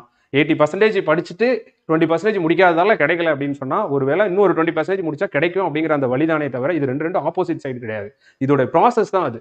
8 படி ஏறிட்டோம், 2 படி ஏறணும் அப்படிங்கிறத எடுத்து சொல்றதானே தவிர அது நெகட்டிவான விஷயம்லாம் கிடையாது. அதனால உங்களோட எஃபர்ட்டுக்கு ஏற்ற மாதிரி இந்த எக்ஸாம் எழுதிட்டு வாங்க. அடுத்தடுத்து எக்ஸாம் இருக்கு, இந்து சமய அறநிலையத்துறை எக்ஸாம் இருக்கு, அதே போல குரூப் 4 எக்ஸாம் இருக்கு, அடுத்தடுத்து இருக்கு. புரியுதுங்களா? லைஃப்ன்றது நம்ம கண்ட்ரோல்ல தான் இருக்கு அப்படிங்கிறத நினைச்சா சரியா? அந்த அளவு ஹாப்பியா எழுதுங்க சரியா? நாம் எந்த மரபில் இருந்து வந்திருக்கோம்னு தெரிஞ்சுக்கணும் இல்லையா? 2000 ஆண்டுகளுக்கு முன்பே போர்க்குடியில் பிறந்து விட்டு போர்க்களத்தை கண்டு அஞ்சுவதாங்கிறது போல ஒரு சாதாரண தேர்வு களத்தை கண்டு நாம் அஞ்சக்கூடாது. விழித்த கண் வேல் கொண்டு எரி அழித்துமைப்பின் ஒட்டொன்றோ வன்கணவர் இருக்கின்றார் வள்ளுவர். பகைவரை சினந்து நோக்கிய கண்கள் பகைவர் எறிந்த வேலை கொண்டு கண் இமைத்தாலே அது புறமுதுகிட்டு ஓடுவதற்கு சமம். அதனால எப்போது கண் இமைத்தாலே புறமுதுகிட்டு ஓடுவதற்கு சமம்ன்றப்போ நம்ம மனதில் குழப்பமடைய இங்கே ஒன்றுமே இல்லை. அதனால இந்த தேர்வு அப்படிங்கிறது ஒரு டீசர் தான், ஒரு ட்ரைலர் தான். இன்னும் மெயின் பிக்சர் நிறைய இருக்கு இல்லையா? உண்மைதானே? The world is not enough. இதோட உலகம் நிறைவடைய போகிறது இல்லை. நான் உழைத்த உழைப்புக்கான பலன் வேணும். நான் எல்லாரும் என்ன தெரியுமா சொல்லுவேன், எக்ஸிக்யூஷன் ரொம்ப முக்கியம். ஏன்னா நல்லா திட்டமிட்டோம், நல்லா படிச்சுட்டோம், அதை எக்ஸிக்யூட் பண்ண வேண்டிய நேரம் வந்து இந்த எக்ஸாம் ஹால். இந்த எக்ஸிக்யூஷனில் எத்தனை பேர் அந்த வித்தையை கற்றுக்குறாங்க அப்படின்னு பார்க்கும்போது ரொம்ப கம்மியான பேர் தான் வந்து அந்த வித்தையை வந்து கற்றுக்குறாங்க. நீங்கள் அந்த வித்தையை கற்றுட்டு இருப்பீங்கன்னு நினைக்கிறேன். அந்த 3 hours உங்களுக்குரிய நேரமாக இருக்கணும் அப்படின்னு சொன்னால், இவ்வளோ நாளாக எழுதின மாடல் எக்ஸாமில் எழுதின பேட்டர்னில் எது நீங்கள் தவறு செஞ்சீங்களோ அதை இங்கே செய்யாமல் இருங்க போதும். வெற்றிக்கு தேவை நம்முடைய பலவீனத்தை சமாளித்தா போதும். பலம் தானாக வெளிப்பட்டு அதில் மாற்றமே இல்லை. பலவீனத்தை யார் ஒருத்தனுக்கு சமாளிக்கிற திறன் இருக்கோ அவனுடைய பலம் நிச்சயமாக பல மடங்கு இருக்கும். அதில் மாற்றமே இல்லை. அதனால நீங்கள் நம்பிக்கையோட வந்து உங்கள் தேர்வை வந்து நீங்கள் எதிர்கொள்ளணும் அப்படிங்கிறத அவங்க எல்லாத்தையும் 2 பேர் இங்கே இருக்கலாம். ஒன்று ரொம்ப நல்லா படித்தவங்க இருக்கலாம், இல்லைனா எதுவுமே தெரியாதவங்க இருக்கலாம். இந்த மிடில் இருக்கிறீங்க பாருங்க, அவங்களாம் தயவு செஞ்சு போயிடுங்க சரியா? நிறைய குடம் தழும்பாதும்பாங்க, காலி குடமும் தழும்பாது இல்லையா? எதையுமே பாசிட்டிவாக எடுத்துக்கணும் சார் அப்படின்னு இப்படி தான் ஒருத்தர் சொன்னேன். 3/4 குடம் தண்ணி இருக்கு பாரு, படிக்கலைங்கிறத பற்றி யோசிக்காத, எவ்வளோ படிச்சிருக்கேன்னு நினச்சி திருப்தியட, இதை வச்சு நம்ம ஜெயிக்க முடியுமான்னு பாரு அப்படின்னு சொன்னேன். அப்போ சொன்னா, சார் நீங்கள் சொல்றது கரெக்ட் தான், 3/4 குடம் தண்ணி இருந்தால் 1/4 குடம் இல்லைன்னு நினைக்காத, 3/4 குடம் இருக்குன்னு சந்தோஷப்பட்டு நீங்கள் சொல்றீங்க. அது ரிவிஷன் பண்ணலாம், இதை ரிவிஷன் பண்ணலாம், அதை பண்ணலாம், இதை பண்ணலாம், அதை படிக்கல, இதை படிக்கல, அது இல்லை இது இல்லைன்னு நினைக்காத, இருக்கிறத நினைச்சு நீங்கள் சந்தோஷப்படுன்னு சொன்னீங்க. சரி ஓகே, நான் ஏற்றுக்கிறேன். ஒன்றுமே இல்லைன்னா நான் என்ன சார் பண்ணேன், எதுவுமே எனக்கு தெரியலன்னா நான் என்ன சார் பண்ணேன், அதை எப்படி சார் நான் பாசிட்டிவாக எடுத்துக்கிறது? அவர் ஒருத்தர் கேட்குறான், நீ எதையுமே பாசிட்டிவாக பார்க்கணும், 3/4 குடம் தண்ணி இருந்துச்சு அப்படின்னு சொன்னால் நீ வந்து 3/4 குடம் இருக்குன்னு பாசிட்டிவாக பார்க்கணும். ஒன்றுமே இல்லை குடத்துலன்னா என்ன சார் பண்ணேன்னா, அப்பவும் வெறுமையால் நிறைந்திருக்கிறது அப்படின்னு பாசிட்டிவாக தான் எடுத்துக்கணும். ஸோ இது எல்லாமே ஒரு அனுபவம். வாழ்க்கையில் நிச்சயமா ஒன்று வந்து என்ன செய்யறோம், வெற்றி கொள்கிறோம் இல்லை கற்றுக்கொள்கிறோம் அப்படிம்பாங்க. எல்லாமே நமக்கு அனுபவம் தான். அதாவது இந்த ப்ராசஸ்ல இருந்து நம்ம பயணத்தை தொடங்க போறோம், அடி எடுத்து வைக்க போறோம்னு அர்த்தம். இன்னைக்கு கூட ஒரு கிரவுண்ட்ல போன கடலூருக்கு பெரியவங்க எல்லாம் வந்து பிசிக்கல் பண்ணிட்டு இருந்தாங்க. அதை பார்த்த உடனே 94 வயசுல ஒரு தாத்தா வந்து ஓடுறதுக்கு வந்து ரன்னிங்ல நின்றுட்டு இருந்தாரு. நம்ம அதில் பார்ட்டிசிபேட் பண்ணாட்டாலும் இன்னைக்கு நம்ம மனதில் எனக்கு என்னவா இருந்தது அப்படின்னு சொன்னால், நாமளும் இதே போல நம்ம லைஃப் நாளைக்கு எப்படி இருக்க போகுதுன்னு தெரியாத போது நாமளும் ஒரு 30-40 வயசுக்கு மேலே நிச்சயமா பிசிக்கல் பண்ணணும், ஊரா போய் அத்லெட்டிக்ஸ் பண்ணணும் அப்படின்னு ஒரு தொடக்கமாக அமையுது. இன்னைக்கு நம்ம 0வா இருந்தாலும் நாளைக்கு தேர்வு உங்க வாழ்க்கையில மிகப்பெரிய, அதாவது எவ்வளவு பெரிய பயணமாக இருந்தாலும் வந்து ஒரு அடியில இருந்து தானே அதை ஆரம்பிச்சிருந்திருக்கணும். அதனால நாளைக்கு எழுதுற தேர்வுங்கிறது உங்க வாழ்க்கையில ஒரு தொடக்கமாகவோ இல்லை ஒரு முடிவாகவோ இல்லை ஏதோ ஒரு வகையில் உங்க வாழ்க்கை பயணத்தில் சிறப்பாக அமையும். அதில் மாற்றமே எதுவுமே இல்லை. கற்றுக்கொள்கிறோம், அனுபவம்னு தெரிஞ்சுக்கிற யாருக்குமே என்னைக்குமே லைஃப்ல தோல்வியே இல்லை அப்படிங்கிறது தான் என்னுடைய எண்ணமாக இருக்கிறது. அப்படியே ப்ரிப்பேர் பண்ணுங்க. எல்லாரும் நீங்க வந்து ஒரு அரசு ஊழியர் ஆகணும் அப்படின்னு முடிவு பண்ணி ஒரு பயணத்தை தொடங்கியிருக்கீங்க, உயர்வான எண்ணங்களோட போயிட்டு இருக்கீங்க. இதுல எவ்வளவு தடைகள் குறுக்கீடுகள் வந்தாலும் சரி, இல்லையா? யாரு குறுக்க நின்னாலும் சரி, அந்த தெய்வமே குறுக்க நின்னாலும் சரி, அந்த விதியே குறுக்க நின்னாலும் சரி, இல்லையா? நம்மளுடைய முயற்சியை உழைப்பை நம்பி இந்த காரியத்தில் இறங்கியிருக்கோம். நிச்சயமா நம்ம ஜெயிப்போம் அப்படிங்கிற அந்த மன உறுதியை தவிர இந்த வாழ்க்கையில நமக்கு வேற எதுவும் இல்லை. வினை திட்பம் ஒருவனது மனத்திட்பம் தான். அந்த மன உறுதியை மட்டும் மூலதனமா வச்சுட்டு உழைப்பை நம்பி நம்ம இறங்கியிருக்கோம். நிச்சயமா இதுல நம்ம எப்போதுமே கற்றுக்கொள்வோம், தெரிந்து கொள்வோம், வெற்றி கொள்வோம். அதுல மற்ற கருத்தே இல்லை. உழையும் உப்பக்கம் காண்பார் உழைவின்றி தாளாது உயற்றுபவர் அப்படிங்கிறார் வள்ளுவர். விதியை கூட புறமுதுகிட்டு ஓட விடுவார் யார் என்றால் காலம் தாழ்த்தாமல், இல்லையா? சரியான வகையில முயற்சி எடுக்கிறவர் வந்து நிச்சயமா அந்த விதியை கூட என்ன செய்வார்? புறமுதுகிட்டு ஓட விடுவார். ஸோ அது கூட விதி தான் அப்படின்னு சொல்லுவாங்க. அந்த விதி கூட அப்ப யாரால் எழுதப்படுகிறது என்றால் ஒரு மனிதனால் எழுதப்படுகிறது அப்படிங்கிறது அதுல ஒரு சூப்பரான ஒரு விஷயம். அதனால நீங்க அந்த விதியை மாற்றக்கூடிய வல்லமை உங்களுக்கு இருக்கிறது என்று விதியை கூறுகிறதுங்கிறது அதுல பியூட்டிஃபுல்லான விஷயம். அதனால நிச்சயமா நீங்க ஜெயிப்பீங்க. யாரா இருந்தாலும் நமக்கு நிகராக நிற்க யாரும் இல்லை. அதான் அரியாசனம் உனக்கே ஆனால் உனக்கு யாரும் நிகர் இல்லை. இந்த எண்ணம் மனசுல எப்போதுமே இருக்கும். சரியா? நல்லா படிங்க. வாழ்த்துக்கள். திரும்ப இந்த இப்போ அப்படியே ரிலாக்ஸ் ஆருங்க, நல்லா தூங்கி எந்திரிங்க, காலையில் எக்ஸாம் எழுத போங்க, ஹாப்பியா இருங்க. ஓகே, வேற? ஆமா, வெளியில இருந்து புறப்பட்ட அம்பு மாதிரிலாம் இருக்க வேண்டாம். நீ வேற போற வேகத்தை கோணி சீட்டை கழிச்சு போட்டுறாத. அவசரமா போய் வேற ஏதாவது பக்கத்து பெஞ்சில் உட்காந்துடாத. சீரியல் நம்பர் மாத்தி போடாத. இப்படிதான் நான் ஒரு பரீட்சைக்கு என்ன பண்ணேன்னா போனேன். போய் நம்ம தான் ரொம்ப ஃபீல் இல்லாமல் இருப்போங்க. நமக்கு என்ன, நம்மள யாரும் என்ன செய்ய முடியும் அப்படின்ட்டு நேரம் போனேன். போன உடனே இதான் கோடிங் சீட்டா, இதான் கொஸ்டின் பேப்பரா? நாங்கெல்லாம் பல களங்களை கண்டவங்க. கொண்டாங்க பாஸ், கொடுங்க பாஸ். மேடம் போய் முன்னாடி போய் இதில் சப்ஜெக்ட் கோட் எழுதுங்க, இதில் கொஸ்டின் புக்லெட் எழுதுங்க. போங்க மேடம், போங்க போய் வேற ஏதாவது வேலை இருந்தால் பாருங்க. நமக்குலாம் தெரியாதா இது? நம்ம எல்லா எக்ஸாமும் லாஸ்ட் நிமிஷம் போவோம், இல்லை லேட்டாக தான் போவோம். அதே மாதிரி ஒரு பரீட்சைக்கு போனேன். போய் கோடிங் சீட்டை எடுத்து எல்லாத்தையும் வாங்கிட்டு எழுத ஆரம்பிச்சேன். எடுத்தோடனே ரிஜிஸ்டர் நம்பரே தப்பா எழுதிட்டேன். அதான் சொல்ல, ரொம்ப கொஞ்சம் ஓவராகவும் இருந்துடக்கூடாது. அடி வாங்கிடுச்சே, என்ன பண்ண அப்படின்னு திருத்து முடிச்ச உடனே அந்த மேடம் பக்கத்தில் வந்துட்டு மேடம் என்னப்பா நம்பர் தப்பா எழுதிட்டேன் அப்படின்னு. ரொம்ப பதட்டம் ஆயிடுச்சு, ப்ரெஷர் ஆயிடுச்சு மேடத்துக்கு. நான் வந்து மேடத்தை எனக்கு ஃபேஸ் பண்ண முடியல. ஏன் தப்பா எழுதுனது நானு, ஆனால் ப்ரெஷர் ஆனது மேடம். பயங்கர ப்ரெஷர் ஆயிடுச்சு. என்னப்பா இப்படி எழுதிட்டேன். அப்புறம் வாங்க போகுது அது என்ன அந்த இது வாட்டர் மார்க், அது என்ன ஒன்று உண்டாங்க, அந்த இதான் எரேசர் அழிக்கிறதுக்கு ஒரு இது மாதிரி மை ஊற்றுவாங்களே, அதை வாங்குறதுக்கு போகுது. அங்கே ஓடுது இங்கே ஓடுது. மேடம் ப்ரெஷர் ஆகி மேடத்துக்கு வேத்து ஊத்துது. தப்பா எழுதுனது நான். ஏன் என்னுடைய கோடிங் சீட்டு உடனே மேடம் கூலா இருக்கு, ஏன் ஃபீல் பண்றீங்க? நீங்க வருத்தப்படுறது எனக்கு கஷ்டமா இருக்கு. இங்க பாருங்க, பின்னாடி இன்ஸ்ட்ரக்ஷன் என்ன கொடுத்துருக்கு பாருங்க. நீ இந்த மாதிரி ஏதாவது கோடிங் சீட்ல தப்பு பண்ணா 2 மார்க் நாங்கள் கழிச்சுக்குவோம்னு சொல்லியிருக்கு. நீங்க ஏன் மேடம் ஒரி பண்ணிக்கிறீங்க? ஏன் ஃபீல் பண்றீங்க? நான் ரொம்ப ஹாப்பியா இருக்கேன். நிச்சயமா என்னுடைய கோடிங் சீட்டை இன்வாலிட் எல்லாம் பண்ண மாட்டாங்க. மிஸ்டேக்கா எழுதிருந்தா 2 மார்க் எடுப்பாங்க, அவ்வளவுதான். நீங்க ஏன் ஃபீல் பண்றீங்க? முகத்தை தொடங்க, வேறு வேலையா தொடங்க, வேறு இது பாருங்க. நீங்க ரிலாக்ஸா இருங்க. இல்லப்பா உனக்கு 2 மார்க்னால போதே. ஆனா மேடம் வாங்குறதே 2 மார்க் தான், அது இருந்தா என்ன போனா என்ன? வாங்க மேடம், நீங்க மத்தவங்களை பாருங்க மேடம் அப்படிங்க. சில நேரம் அவங்க பிரச்சனை இருக்கு. இனிமே படிச்சா பாஸ் பண்ணிடலாமா? போன குரூப் 2ல நிறைய பேர் படிக்கவே இல்லாம பாஸ் பண்ணிட்டாங்க. அதான் இதுல கொடுமையே. நல்லா தெரிஞ்சுக்கோங்க. 2017, 16 கவர்மெண்ட் எம்ப்ளாயா இருந்தவங்க இப்ப போய் சும்மா எழுதிட்டு வருவோம் போனா அவங்களாம் பாஸ் ஆயிட்டான். நிறைய பேர் வந்து மெயின்ஸ் கிளாஸ்ல உட்காந்துருக்கான். தலைவா சும்மா தான் போனேன் பாஸ் ஆயிட்டேன் அப்படிங்கிற. அப்ப என்ன அர்த்தம்? வெற்றி அப்படிங்கிறது எப்படி எதனால கிடைக்குதுன்னா ஒரு செல்ஃப் கான்பிடன்ட்ல தான் கிடைக்குது. ஏற்கனவே ஒரு தடவை ஜெயிச்சிட்டோம்னா இன்னொரு தடவை ஜெயிக்க முடியும் நம்ம நம்புறோம். ஒரு ஓவர்ல 4 6 அடிச்சிட்டோம்னா மறுபடியும் ஒரு ஓவர்ல நம்மளால 4 6 அடிக்க முடியும் அப்படிங்கிற ஒரு மைண்ட் செட் வந்து நமக்கு ஃபிக்ஸ் ஆயிடும் எப்பவுமே. அதனாலதான் நிறைய ஜெயிச்சவங்க வந்து என்ன பண்ணுவாங்கன்னா எப்போதுமே ஒரு கான்பிடண்டா அப்ரோச் பண்ணுவாங்க. அவங்களுடைய அப்ரோச்னாலேயே அவங்களுக்கு மறுபடியும் சக்சஸ் கிடைக்கும். இதுதான் உண்மை. அப்ப என்ன அர்த்தம்? உறுதியா அவன் நம்புறான், நம்மளால பண்ண முடியும், ஏற்கனவே நம்ம பண்ணிருக்கோம் அப்படின்னு. அதனாலே நிறைய பேர் கிளியர் பண்ணிருக்காங்க. இந்த குரூப் 2 பிலிம்ஸ் ஓரளவுக்கு டீசெண்டா ஸ்கோர் பண்ணிருக்காங்க. நீங்களும் அந்த திங்கிங் மட்டும் நீங்க கொஞ்சம் எடுத்துக்கோங்க. அதான் முக்கியம். அவங்க இருந்து அதை நம்ம கலந்துக்கணும். அப்படியே ஒரு எப்படி சொல்றது, எப்படி நமக்கு எல்லாமே தெரிஞ்ச மாதிரியும் நீங்களும் அதே மனநிலையை கத்துக்கிட்டீங்கன்னு வச்சுக்கோங்க. அப்படி ஹாப்பியா போய் அப்படி வச்சு பார்க்கலாம். கொஸ்டின் பேப்பர் இப்படி பாக்குறான்னு வச்சுக்க, அதுதான் கெத்தே. அந்த 3 மணி நேரம் அதை உனக்கான நேரமா மாத்திர பாரு. அதுதான் அங்கதான் இருக்க. அந்த 3 hours அப்படி வச்சு நீ என்ன திங்க் பண்ணியோ அப்படி போகணும். அது போற போக்கு நீ போயிடக்கூடாது. உன் போக்கு அதை நீ இழுத்துட்டேன்னா நீ ஜெயிச்சிட்ட. அந்த 3 மணி நேரம் அந்த எக்ஸாம் பிரசன்ஸ் ஆஃப் மைண்ட் என்னங்கிறது நீ கத்துக்கிட்ட அப்படின்னு சொன்னா நீ ஜெயிச்சிருவ. அதேதான் முளைக்கும் விதைகள் வந்து, அதாவது நீ நடக்க தயாரானால் பாதைகள் மறுப்பு சொல்வதில்லைன்னு சொல்ல மாதிரி, முளைக்கும் விதைகள் முளைக்க தயாரானால் பாதை என்னது பூமி மறுப்பு சொல்வதில்லை. அதுபோல நம்ம உழைக்கிறதுக்கு தயாரானா இங்க தடைகள் எதுவுமே இல்லை. அதை எப்படி தவிடுபடியாக்கணுங்கிறதும் நம்ம கூடயே சேர்ந்து நமக்கு அந்த ஸ்கில்லும் வந்துடும். குரூப் 4 தேர்வில் மாநில அளவில் 10 இடங்களுக்குள் வர நான் என்ன செய்ய வேண்டும்? டெஸ்ட் டெய்லி டெஸ்ட் நிறைய எழுதி பார்க்கணும். அதுல வரக்கூடிய ஒவ்வொரு தவறுகளையும் அடுத்தடுத்த டெஸ்ட்ல வராம டெய்லி திருத்திக்கிட்டே வரணும். இட்ஸ் நாட் எனஃப் அப்படின்னு நினைக்காம நின்றக்கூடாது. 40 நாளும் ஒரு மார்க் எடுத்துட்டோம் அப்படின்ட்டு வந்து நின்றக்கூடாது, போதும் அப்படின்னு நினைச்சக்கூடாது. தாகம் இருந்துகிட்டே இருக்கணும். இன்னும் நல்லா பண்ணணும். ஒரு நாள் தமிழ்ல 100 போட்டேன் ரெஸ்ட் எடுத்துடக்கூடாது. இது போதாதுன்னு மறுபடியும் ஓடிட்டே இருக்கு. சரியா? வீட்டில் எல்லாரும் கேலி செய்யறாங்க. கோச்சிங்னாங்கன்னா கோச் அப்படின்னு இருங்க. அதே மாதிரி ஏதாவது கேலி செஞ்சான்னு வச்சுக்கோ, நல்லா தெரிஞ்சுக்கோ. யாராவது நம்மளை குறை சொன்னாங்கன்னு வச்சுக்கோங்க, அதுல உண்மை இருந்தா அதை ஏத்துக்கோ. அதுல உண்மை இல்லைன்னா சிரிச்சுக்கோ. அவ்வளவுதான். உண்மையா இருக்கா அதை ஏத்துக்கோ. ஏன்னா நமக்கு வாழ்க்கையில தேவைப்படும், நம்மளை திருத்துறதுக்கு, நம்ம முன்னேறதுக்கு. நம்மளை யாராவது குறை சொல்கிறாங்க, தப்பு சொல்கிறாங்க, இண்டிகேட் பண்ணுறாங்கன்னா, அதே நேரத்தில் அவங்க சொல்கிறதுல ஏதோ ஒரு பொய் இருக்குது, புரிஞ்சிக்கல அப்படின்னு சொன்னால் ஒரு சிரிப்பு அப்படி சிரிச்சுக்கலாம் அப்படின்னு நினச்சிக்கோ, அவ்வளோதான். ஏதாவது பேட் வேர்டில் திட்டாங்கன்னு வச்சுக்கோ, why bad words, why why why ஒரு நாள் நான் ப்ரூவ் பண்ணுவேன். உங்கள் முன்னாடி நான் ஒரு நாள் பிரைம் மினிஸ்டராக வந்து நிற்கும் போது, அன்றைக்கி நான் கலெக்டர் ஆகி வந்து நிற்கும் போது, அன்றைக்கி நீங்களாம் வந்து என்கிட்ட கஷ்டப்பட போகிறீங்க, இப்போவே உங்களுக்காக நான் வந்து என்ன செய்கிறேன், பாவம் அப்போ நான் உங்களை வேணாம் மன்னிச்சு விட்டுருவேன் அப்படின்னு சொல்லிட்டு நீங்கள் கேஷுவலாக பேசி இடத்த காலி பண்ணுங்க, அவ்வளோதான்.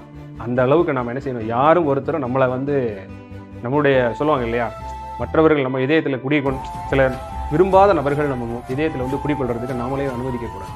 அதனால தான் அவர் சொல்றாரு, துன்பத்துக்கே துன்பம் கொடுத்து வேண்டும். அது துன்பத்தை நினைக்கவே இல்லைன்னா அது எப்படி நமக்கு துன்பத்தை தர முடியும்னு நான் கேட்குறேன் இல்லையா.